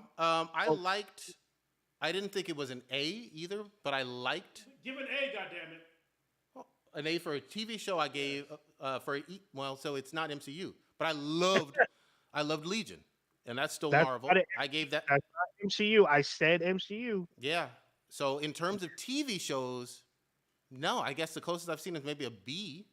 I really liked Sam and Bucky, in terms of a B at times. But then there were other times that with like I think it was the main villain on that show, where they lost me and they had episodes that were like C-, like more than one. So I guess this is kind of to the point, because I would consider like probably most of the Netflix ones, but I guess that's not MCU. Maybe it will be that's soon. what I was debating. Is that MCU or not? Because Daredevil, I would give an A. Yeah, but this is the thing though. Is like I think like your premise of like expecting this to be an A, when MCU shows have not been the highest quality throughout. I think it's Well, since Daredevil was in Spider-Man, would that make it MCU then? Well, I mean, yeah, I would say the Netflix. They're in that universe. Same thing with Agents of S.H.I.E.L.D. I think quite a few things on the Daredevil universe were A quality, and then the other thing I was going to say is, I mean, I didn't feel like it was an A, but I also don't even feel necessarily that it was a B plus or it was very close. For me, this was like a C plus. Okay. You know what I mean? So it's even a lower bar than that. Not that everything has to be an A. I mean, C plus is still watchable. You know what I mean? For most people, it's watchable. I mean, Jesus, I fucking passed high school with like less than a C average. So I'm basically a fucking moron, but I have a podcast with a bunch of cool dudes. But it's okay. You know, like I think people, when it comes to like the MCU, they have high expectations, but it's like I don't think that they're always warranted because people remember the highs but not the lows with the MCU or even the average. I mean, when you want to talk about like TV shows and like, you know, that Marvel has put out, I mean, you got to remember that Marvel put out give me a second. Oh. Yeah, so well, I was gonna say real quick, so I when we're talking about ratings and stuff like that, right now, Thor: Love and Thunder is sitting very fucking low as far as ratings go. I mean, it's below fucking Miss Marvel. But then, like, also, I didn't like Moon Knight. Moon Knight just. I like Moon Knight. It didn't make any kind of fucking. I actually didn't finish watching it just because I was like, this shit's all over the place. It's not making any goddamn sense. But then also, Eternals didn't do very well. But I mean, it's kind of during the pandemic, but still, I didn't. Eternals was okay to me. Spider-Man came right after that and made $2 billion. So yeah, that's true. And did come out, because the Eternals came out in November. Yeah, Spidey came out in December, like a month later. Yeah, people are just that was a shit movie. But then also, if you think of pandemic too, Shang-Chi came out. Shang-Chi came in hot. At home. That came in hot. It came out in September. And I saw that in the theaters, and the theater was packed. The theater was fucking packed. That one did all right. It didn't put up no Spidey but then, numbers. It didn't. Black Widow. Who the fuck else put out Spidey numbers? What the fuck? Damn near nobody. Well, the only thing was out of 2021, nothing came that close to $1 billion in 2021. Yep. Nothing. Fucking what's the name? Oh, no, 2021. Yeah, 2021. Spider-Man came out. Top Gun is on that level. Yeah. Oh, Top Gun came out this year, literally a couple months ago. Yeah, but I'll say this too. Shows are obviously super subjective, and when you talk about like shows geared for younger audiences, Titans wouldn't count because it's more violent, but it certainly has teens in it. You know, it has like 2 teams. That show fucking sucked. Dude, I fucking love. I ride hard for that shit. It's so fucking weird with all the Dick Grayson and Rachel. Man. I love that shit. Y'all were wrong. I like Titans way more. Rachel and Gar are teenagers. Everyone else is in their 20s. Like literally, Superboy or Superboy. He's a clone. No, he's a clone, but he's not. He's in his 20s. He ain't no teen. Wait. So wait, I'm looking at the reviews. So Punisher on Netflix. Netflix's Punisher. That was an A. Probably one of the best fucking shows on Netflix as far as the Marvel movies go. It's got a 64 on Rotten Tomatoes. See, sometimes shit does not fucking add up. I mean, that was probably one of This is the other side of this is the other side of demographics. Yeah. We're like it's literally that show was written for dudes like us. Yeah. That's the other side of demographics. Yeah. But it's Wait, what did Mad Max get? Because that show was written for dudes like us. Mad Max. That was that perfect movie. Mad Max: The Fury Road. That hopefully movie people liked it. That was great. That was a great. Okay, I got 97. Yeah, 97%. So here's the thing. Sometimes you agree with the critics. Sometimes you disagree with the users. It's all fucking subjective at the end of the fucking day. But you know, when it works, it works. I mean, I think it's subjective, but when it comes to, it's like when even still to this day, when I see people of color talk about there's no comics for people of color. And I'm like, well, what's the last comic that you bought that was about a person of color? And then they don't say anything. They're all silent. And it's like, well, you're part of the problem. And so when it comes to like demographics and shit like this is the issue. It's like we need more of them made, but at the same time, like you can't be like, I'm not gonna say you can't be ultra critical of them, but if it's not literally made for your demographic, I mean, it doesn't mean that you can't enjoy it at all, but that demographic, especially when it comes to like young teenage girls. It's like you want to bring in that demographic in the comic books, like in general. Like, yeah, it might not be for you, but showing Marvel or DC or whoever that these people are there and they are willing to consume that that whatever comic that you're making that you made for them. Because I can guarantee you that the person that they're writing the comic for is not going to be out there and going to be vocal about writing reviews on shit. But somebody that the comic was not made for at all, that didn't enjoy it because he was mad that it wasn't about. And I'm saying him because the vast majority of people that were mad about this shit were dudes. About Miss Marvel, they're gonna ruin it for a lot of people. A lot of people that it was made for, because Marvel's gonna see all the negative backlash about this shit because people were super vocal about their hate for it, even though they didn't even really watch it, or they'll admit that it's just they're fucking it up for a lot of people for no good reason. Just fucking move on. Don't, if you want to not read it or not watch it, then do that. But don't go out there and just shit all over something that's not, especially for non-valid reasons. So I will. Wait. We're going to see Miss Marvel again in Prodigy's most anticipated movie, The Marvels. We'll see her. We'll also see Monica Rambeau, who was in WandaVision. She'll be back. And probably, huge rumor mill, we might see Blue Marvel. Hopefully, but we'll see. But I haven't heard any concrete concrete confirmation on that at all. There has not been confirmation, but it's been rumors. Right. Nothing but rumors. Because Monica and Blue Marvel have been in a romantic relationship. I don't know why he would be in that, because the Marvels it should be mostly females, so I don't know why they would introduce him. Don't get me wrong, he should be in a lot more stuff, but to be honest, Marvel has left him on the wayside. The last thing he was in was the Ultimates, which was fucking great. And after the Ultimates happened, one of the worst comics that I've read, which I just talked about earlier, was Captain America, because they took her from being a super badass. Oh, you mean America Chavez? America Chavez. Sorry, let's say Captain America. You did, didn't I? Just America. Yeah, it went from her being a badass to her going back to college, and I was just like, this is so fucking dumb. And they've done nothing with Blue Marvel that I'm aware of since that time. And that was probably at least 5 years ago, probably more than that. Let me say something really quick about Blue Marvel. Back to demographics. This is a middle-aged, intelligent black man as a fictional character. Should be right up my fucking lane, I find him boring as shit. I can't stand Blue Marvel. I've never gotten into him. I read him on the Ultimates. I liked other characters on the Ultimates way more than him. He never did it for me. They not only have they not promoted him, but when they have in comics, I've never really liked him. I've found Mr. Terrific more interesting. I've obviously found T'Challa more interesting. Even Falcon more interesting.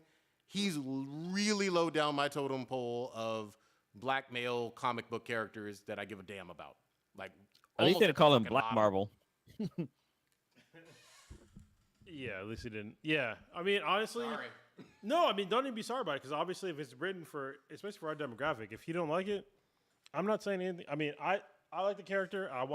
This is the problem, is that I want to know more about him, and he's only had really, as far as I know, 2, maybe 3 really solid runs.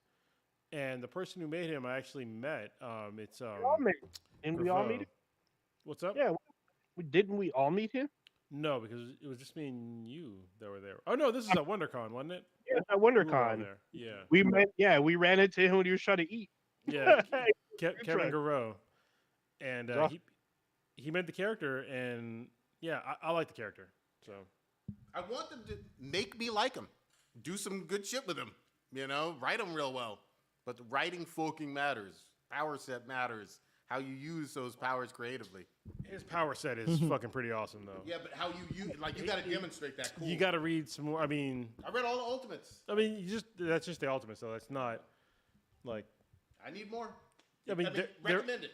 Okay, yeah, there is more. Okay. So yeah. Oh, I feel like if there's a geek history lesson, on Blue Marvel. They have recommended reading. I think that'd be great. Yeah, put that How out come? there. Wait, quick little thing. How come reviewers have to write such like corny shit for the reviews? Like, okay, this one's for Miss Marvel. It says Miss Marvel doesn't reinvent the superhero wheel. Instead, it dips it in gold, bedazzles, and the eye-melting visuals. It's like, what?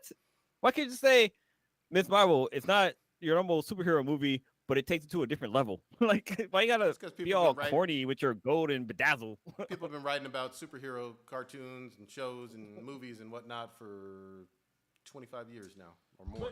I do love the actress playing her, though. I have to say, though, is that at 2022, I love the fact that we can even have an argument about shitty or not shitty comic book movies and TV shows.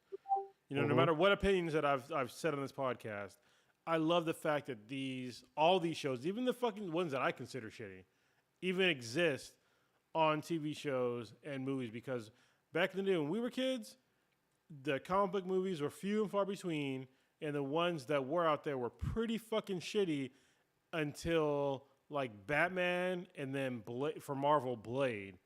Blade is like the one that really started Marvel and like the whole, hey, we can make money off of movies and let's like make cool movies. But for DC had a head start with Batman back in like, I think it was like 89 or some shit.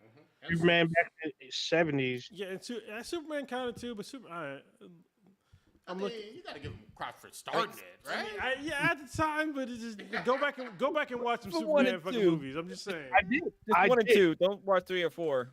Yeah, just watch Superman 1 and 2, and that's what propelled Christopher Reeve into the stratosphere. Nobody would have known who he was. Oh man, you were gonna go there.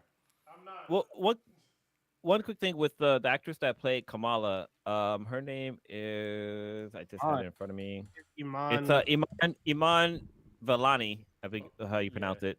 But she's a big ass nerd herself, so she knows the character. Apparently she gets an argument with the director about how things should be done, but she's a great actress. She was really good as Miss Marvel. I loved her as the character. Oh, real quick. So Cake Man wins for the comment of the night. Is that Prodigy doesn't like Blue Marvel because he one-shotted the Hulk, which he did. Oh. Well, then fuck him even more. No, and fucking uppercut. Yeah, I'll say this. I want to be really clear. This whole time, haven't said anything bad about the actress. Haven't said anything bad about any actresses on there. So it's not about the culture or anything. It's just the story. Haven't shit on anybody's race or religion either. Like, if you like something, you like something. And I don't agree with the people who shit on, like, it was just like that Star Wars stuff with Kelly Marie Tran. You know what I mean? Where it was like, oh, how could this Asian, or with Finn, with John Boyega. There's people who shit on someone because they're ethnicity and in a role, and I think that's always. Or Moses and Graham, same thing with her. Yeah, I liked Moses as an actress more than I liked quite a few episodes of Obi.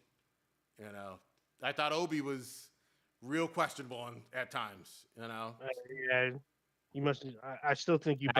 But we're gonna have to talk about Obi-Wan next week. I liked Obi. Obi was good. Obi I have my issues with Obi and yeah. I'll give Obi a B. I give it a B-, and I'm being generous. B- is pretty. I feel like your whole like rating scale system is in question.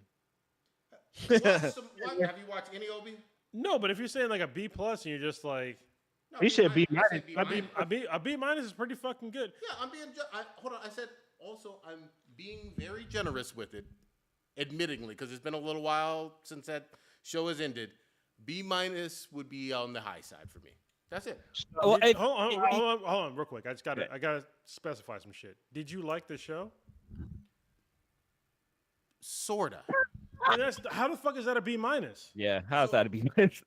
So there were episodes that I really did like. Out of, what were there, 6 episodes? 6 episodes. 2.5 to 3, I didn't like. I would give 2.5 to 3 of them like a C-. And then there was at least one A in there. So it was all over the place on those 6 episodes. Okay, so hold the fuck on. Average. So a C- is don't like. That's your scale? C minus is me not liking it. Yeah. Okay. There should be those should be D's like at most. Mm-hmm. For most people. Hold on. D would be me hating it. Then what's an F? The fuck? F it's even more hatred. I mean, like D's and F's are hatred. We're looking at it. C minus is dislike. We're looking at it. What do you put? We're looking at it as grade, but if you put numbers behind it, so C would be like a 3. So you're giving it like a mid rating. Yeah. So if you look at it that way, I would say makes sense that way. A C. That was great. So a 3 out of what? 5? 3 out of 5. Or you could do 70 out of 100, 7 out of 10. So you think it was slightly above? No, this isn't. Given a grade doesn't make any kind of sense because grades are like what 100 through 90 is an A, 80 through 89 is a B, 70 through 79 is a C. Well, it depends. But anything below like 70 is an F. That doesn't make any goddamn sense. I hate the fucking whole grading system. Usually 60 is less because so on this grading scale, anything below 70 is a D. Yeah. Anything below 65 is an F. That's about right. And like am I on tripping the here? high side, Hold on. This could just be me because I've had very low scores in high school. All right, my last schooling ever. What somebody tells me like a B to me is pretty fucking good. Yeah, that's good. So on the number scale, it's a 3.0. That would be your average. A B is good in a lot of ways. B means in general good. A B minus to C plus, that range means that's an okay. Yeah, it means you like or an okay. That's still good. That's passing. Even C minus is passing. That's more than passing, bitch. A fucking a C minus is passing. A B minus is like that's more than passing. That'd be like me saying an A is passing. Technically, what I'm saying is correct. Yeah, but so back to Obi. I mean, yeah, it's somewhere between because I said at best B minus. Okay.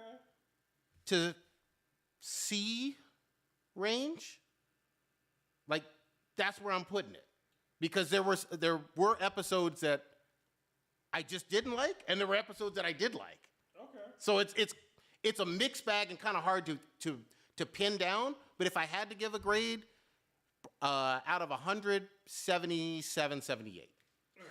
All right. So I am going to concede all that because obviously everybody on this podcast except for me has been in school for way longer than I have. I haven't been in school for that long. Like the last time I was in any kind of school was in fucking 1998, and I didn't do well in school. So when I think of like B's and A's and shit like that, I guess it means probably way differently from like most people that have been in school for longer. That's fine. I mean, but for me B was. If I got a fucking B in high school, I'd be like, that's fucking great. You know what I mean? So the reason why I have bias, obviously. Bias. The reason I'm admitting it. I'm tapping out because of bias. Like you should. Oh, damn. So the C minus is the one where you're teetering on failing. Yeah. Right? Yeah, so if you barely pass, if you get a C minus, it means you barely passed. But you passed. But you are in the danger and overall. So if you're like when going with Obi, right? There's 6 episodes.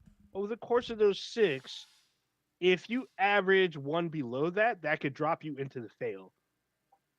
So if you get he didn't say C minus though. He did not. But if he gave 3 of them a C minus and then 1 or 2 a D, that's a fail. That's all right. So I already said I'm conceding. I have ignorance in this. There's a hole in my knowledge when it comes to like letter grades in school. Yeah. I freely admit that now, and it's okay. So if y'all say a fucking B minus is good to go, all right. Whatever. But I mean, to kind of take it also into play is like at least in school, at the end of the school year, your grade is the average of how you did. So like, yeah, you might have got an A on one test and got a D on another test. Well, your average is going to be like a C. So, and that's how it was with Obi-Wan Kenobi. Like there were some episodes that were like, holy shit, this is fucking badass. And there was other episodes that like, this was a waste of my fucking time. So it felt all over the place.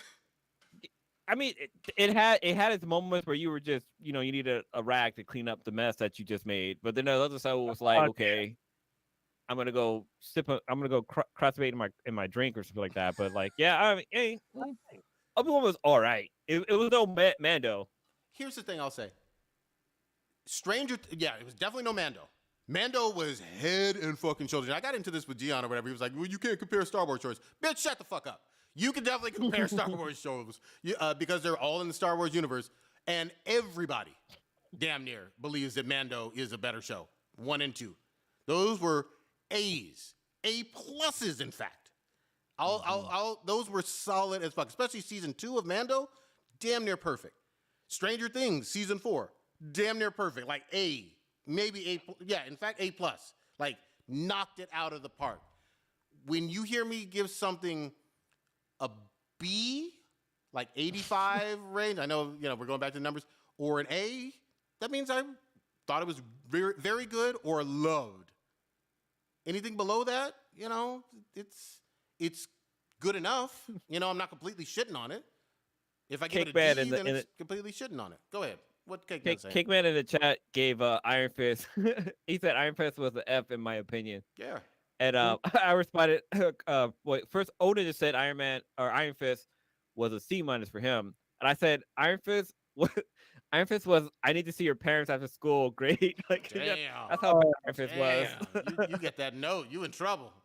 And when especially when it's safety pin onto your shirt, so you can't like. You can't take it off. You can't easily remove it, but we all did. It's all good. Like, yeah, and maybe made a F into a B. It's all good. I didn't do that because I knew the consequences. I would have gotten fucked up if I'd done that. Oh, my teacher had our home number, so my teacher knew my mom, so I couldn't have done that. There you go. All right, guys, we ready to wrap? I think so. Sure. Yeah, it's kind of. I'm like a burrito. Right, damn. Let's burrito it. Blue, what you got populating this week? God damn it. Oh man, I had some fucking crazy shit happen this week. First of all, I got rear-ended by individual. Booty warrior? Not a booty warrior. I hate to do it. 158 times damn. now. Hold on. I fucking set that up. Anyone I set that fucking shit up. Anyone that is listening to this via audio, you missed the epic moment of both Prodigy and Kronos. Yeah. They're trying to race to the mic to say, "Oh, Buddha would have gotten your ass." So, oh my god! If you listen to this podcast, go to our YouTube channel and just at least watch the whole thing. But like, you can fast forward toward the end and be like, "Oh shit, this shit fucking really went down." So it's about 2 hours and probably like 6 minutes in because I have to subtract some time. But yeah, probably 2 hours and 6 minutes in, you'll see like me try to grab the mic and lose. Yeah. But yeah, so somebody crashed into my car. And yeah, the interesting thing was that like I called like the local police and told them like, yeah, it was an accident. They're like basically like, fuck you, your insurance can handle that shit. Why are you calling me? And I was like, are you fucking serious? Like, this dude doesn't have all of this fucking information. I'm pretty sure he's driving uninsured. They're like, yeah, it's not our problem. Sounds like a you problem, okay. Not us. Yeah, problem. Basically. He's like, I'm a police officer. I only deal with school shootings, if that's even a thing. Yeah, maybe. That's optional. But yeah. Basically. Other than that, I'm still listening to Sandman because that's coming out on Netflix pretty soon, which I'm pretty excited about. Which it's really hard if they don't have Kat Dillon in there as Death. Kat Dennings, first of all. Denning. Put some respect on her name. If they don't have her in that as Death, I might not watch the show just because she just makes that character like her whole her bubbly voice. You say Kat Dennings in this? Yeah, she's the voice of Death in the Sandman audiobook. Well, real quick for the listeners. So Prodigy doesn't listen to is it nonfiction books? Or fiction. Fiction books. So he doesn't read or listen to fiction books for some reason, which is very strange to me. Except comics. Yeah, that's what I was gonna say because he reads fucking comic books, which is totally fine. But seriously, like, listen to just the first Sandman or Dune or or even the Batman fucking. Yeah, wait. I tried with Batman. That was a little out there for me. What? Really? Yeah. Explain. Yeah. So for me, I listened to maybe 1 or 1.5, 2 episodes of Batman. I had a hard time following it with the with the voices. I know the sound effects were there. It still didn't quite help orient myself. That's my problem with like a lot of novels. I get fucked up with the characters. I can't stand the characters usually. But Kat Dennings' voice, I might be able to get off on that. So I'll try this. You will be able to, but like, yeah, you'll be fucking lost if you listen to Sandman then, because like the first couple of episodes are pretty. They stick to a certain thing, but there's like a point where shit kind of happens where they just start talking about like random stories, and it's like you will be like, what the fuck am I listening to? You just gotta stick it through and understand like this is not a filler episode, but they're just going into more details about Sandman. But to be fair, I mean that's what the comic is. Like it's it's segmented. I haven't read that comic either yet. I need to read it. Yeah, I mean, Carlos talked about it on the podcast like years ago, saying how great it was, and like I listened to the first one before, and the first one was like amazing, and the second one came out, and I was like, I kind of slept on it. It was in my queue. I never just got around to watching it, but then Netflix picked it up, so I'm excited about that. But yeah, this weekend, one of my friends, my nephew, Nate, the Sweetness's nephew, his birthday, he's turning 4 or 5. I think he's turning 4. So we're going to his birthday. His family's doing a whole like paint art thingy. So we'll be taking little Bash to it. But as far as Bash going, like, man, this kid just every day just keep fucking amazing me with stuff he can do. Like with the whole Montessori thing, it's like you basically give your kid like real life tasks for them to do, like jobs, like stuff around the house. And this kid loves emptying a dishwasher. He can, like, if I open a dishwasher, he can hear it and he'll come run out of his room to come help me empty it. It's the cutest fucking thing. And like he'll pull everything out and hand it to me so I can put it away. But like I'm trying to show him where things go. And like yesterday he actually was able to take like the cutting board and put it into the drawer that it goes into. It's like with like the silverware, he only empties the bottom part because he's not tall enough. But like for the silverware, like he would hand it to me, but he knows exactly where I am in the kitchen for him to hand it. So like if he hand me he doesn't hand me like a bowl. If he hand me a bowl, he knows I'm standing over this area because that's where the bowls go. He'll like grab it and then turn toward me, and it's like it's, I don't know, it's freaking amazing. He went from throwing things out of the drawer to be able to put things back in the drawer, which is like it's cool. He's learned how to wash his hands. Like he's speaking of more and more words. It's just watching a kid grow is fascinating. It's like I remember when he was born, he couldn't do things. He couldn't lift up his head. Now he's like running around the house, and like he also has this new thing where, so like our dogs, they'll bark at anybody walking by or the doorbell, and we'll shush the dog. We're like shh, like dog shh. He started to do that too. So the dog will start barking, and he'll be like shh. Like, wait, did he really just shush the dog? Like, holy shit. He's gonna start shushing his parents soon.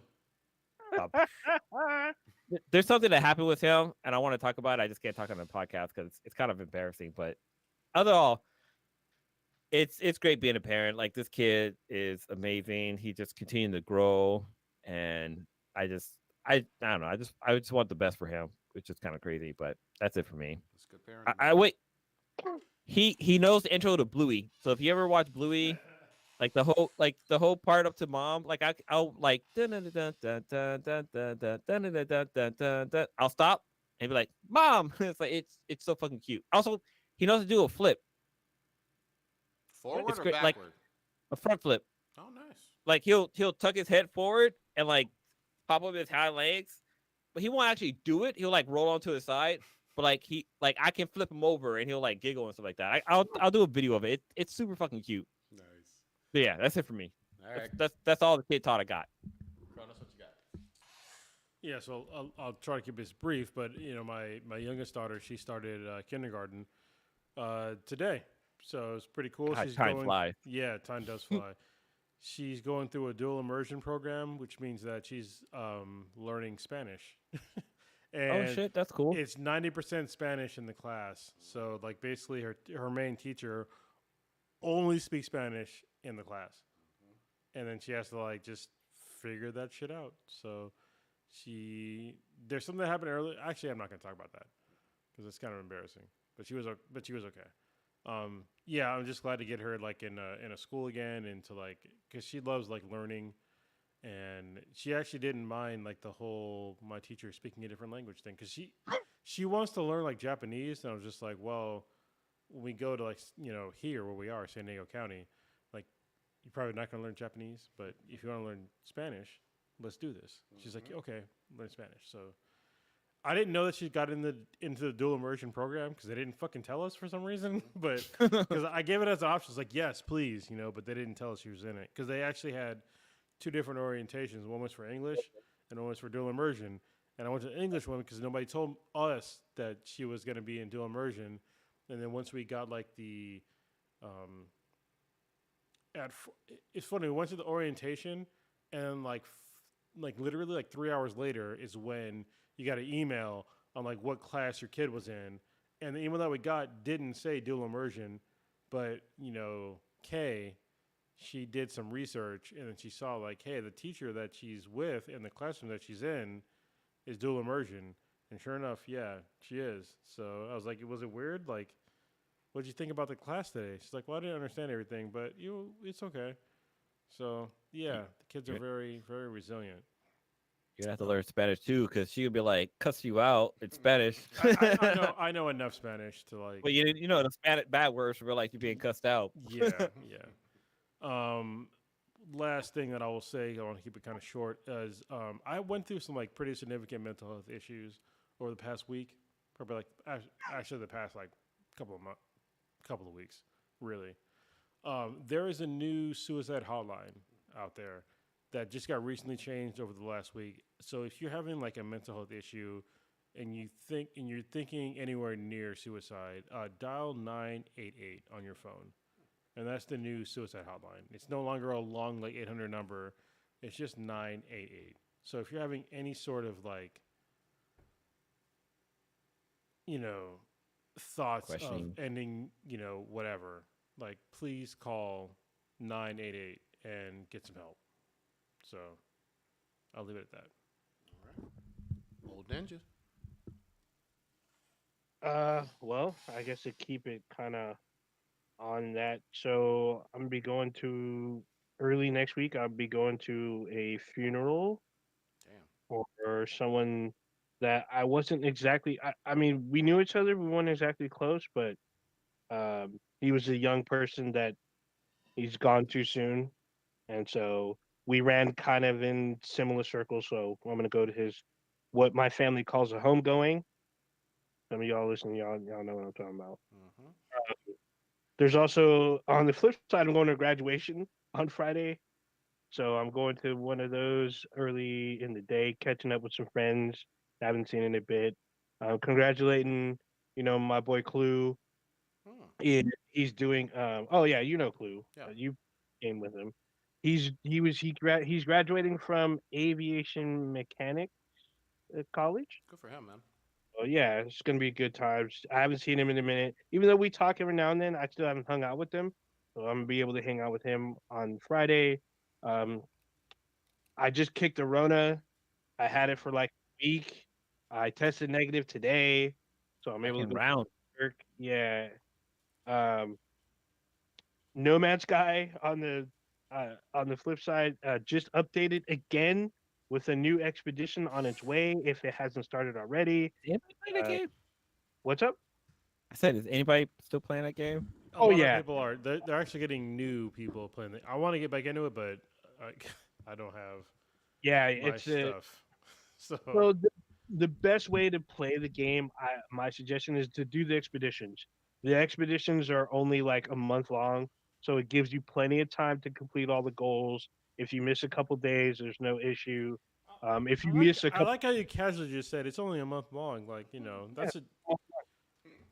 I understand for somebody that's old as fuck, it's not a long period of time, but for most people. well, it gives a lot of people who have very busy lives a chance to play like once a week, so you're able to, get um, get the reward at the end. But this new expedition, you can end it at any time. So you can basically play the new stuff instead of going all the way to the end. If you feel like you've done enough, you can end it and get whatever rewards that you got. Apparently, there's this huge update. I was scrolling literally pages through the updates with the fleets. You get to basically be Captain Picard in this new update. You build your own fleet, build your own ship, or rebuild your ship. So it's going to be very fun. I think they're adding more density to stuff, a lot more shit you can do. Destiny, I've been playing that. I'm gonna be holding Prodigy's hand on how to jump and actually basically follow basic instructions so you can get. It's double jump, bitch. Double jump. That's the one. I can jump. That goes into jumping overall. That's a subset. It's the jumping on the invisible platform that Miss Marvel puts out that always fucks me up. She pulls the football away like Lucy on Peanuts. So there's if you bought the new DLC, literally what you described is like almost like a good quarter of that DLC. God damn it. So it literally you have a timer before that invisible platform disappears and you fall to your death. I'm gonna let you finish, but I swear to God, I hate fucking platformers.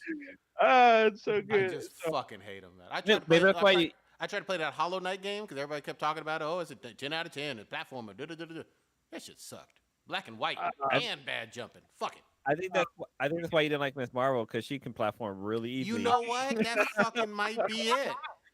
I'll give her a D- now. Oh, damn. Platforming on them shiny fucking stars. And then sometime before the next podcast, I'm gonna try to get out there and see Nope. Oh yeah. That's getting great reviews. I'm seeing mixed reviews. Oh, fuck them people. Yeah, so it's kind of weird. They're not the target demographic. They're not the demographic. There you go. And so that's the thing. I feel like I'm in the target demographic. Black people. IGN gave it like a 9 or something. Right? They gave it a 9. They did give it a 9. I think there's another one I read. They gave it a 5. So yeah, everybody got a 5 out of 10. Yeah, so 5 out of 10. So I've been excited for it. I'm a big fan of Jordan Peele. I think he's a great writer. I think he has a very robust imagination. I think this is basically when you put black folks at the center of like an alien invasion or alien abduction, what would we do? But he makes it artsy. Okay. So I'm excited to see. I'm excited to see what this is about. Yeah, I'm excited to see. So I want to try to see this before the next podcast. So that's it for me. Right on. I actually might try to check that out. Maybe I'll hit up the drive-in because Rona still has me fucking concerned and shit. Oh, are there drive-ins here? Yeah, there are. There's one maybe about 5 miles away. Motherfucker. Okay. Yeah. Sorry, I should have told you that. Yeah, the drive-in is actually legit over here. That's where I saw Spider-Man No Way Home. There you go. I'm going to get on some Destiny 2. I'm going to get that DLC. I'm going to play hopefully with old ninjas, and that should be fucking fun. Yeah, South Bay Drive-In. Yeah. All right. It's legit. And I'm still rewatching Interspecies Reviewers. I'm mad at the world, though. Y'all have not made this the #1 movie on Amazon or like all the streaming services. Like, y'all need to be supporting this. I feel like y'all aren't as serious about your hentai and your fapping as you need to be. Be in the target demographic. Join the winning team. I think the target demographic is a little too small to make it that big of a hit. So keep hope alive. I think it's a very niche crowd. God damn it. Well, watch it. More people need to watch it, God damn it. Other than that, and I'm replaying Last of Us 2. I felt like fucking doing that shit. And holy shit, I don't know why. Like, I guess it's been a couple years since it dropped. I'm noticing all the fucking little things about that game that I really like. Like, I didn't notice the first time I played it. They tell you exactly why Abby is Swole Abby. Mm-hmm. You know, they really explain that quite fucking clearly. A lot of internet trolls and shit got angry about that, but like she can't sleep at night. She's still having night terrors from that death of death of her father, and she has a gym right outside of her fucking apartment. Yeah, it's literally the first. I always thought she was in prison because I never played the game. I just thought she was locked up for a bit. Not only that, she's like a basically like an army brat or whatever. Like, so all she has to do is go on patrol, work out, and have night terrors. Unfortunately, and think about the murder of her father. Oh, I mean, she does have like a ex-boyfriend that cheated on her. So yeah. There's just a lot of little things. It's worth a replay. Is all I'm saying. There's a lot. You know what's fucked up is that the game. There's a lot of movement in the game that you can do that the game doesn't tell you. Exactly. Like, that was what fucked me up. I was watching the what's his name, Sonny Lin or whatever, or the famous like guy who does like the slow motion stuff. He was doing moves in the game that I had no idea you could fucking do. Yep. Like you can go prone by jumping backwards and shooting people. Like you can like jump, like you can Superman punch people from a second story. Yeah. I was like, fuck. There was a lot. There was a lot to that fucking game. I cannot wait. I hope they knock it out of the park with whatever multiplayer standalone game they're fucking finally doing. But long live Naughty Dog. I'm a huge fucking fan of that studio. That's all I got. Old Ninja, take us out, goddammit. All right. Like I said, you experienced the dankest podcast on the internet. Check us out. We are Black and Black times Infinity. Anywhere. Infinity. Everywhere with me. Bro, why you do that? I had to, man. He's been drinking. You can find Blue on American Idol. I'm just saying, if y'all do enough research, those are Easter eggs. Mm-hmm. Long-haired Blue. Beathan BTI, BTHAN BTI. Anywhere, everywhere you listen to podcasts or watch podcasts, we're on YouTube every Wednesday, 8:30 ish Pacific time, because we're on the West Coast. We're in the best coast, the Golden State. You can email us beathanbti@gmail.com. Check out our official website, benheadproductions.com/beathanbti, and then we have a Discord as well. There you go. And Discord. Oh, and if you have an Xbox, I don't know if you can do this on PlayStation yet, but you can use Discord on Xbox and do voice to chat, I guess. There you go. Skeet.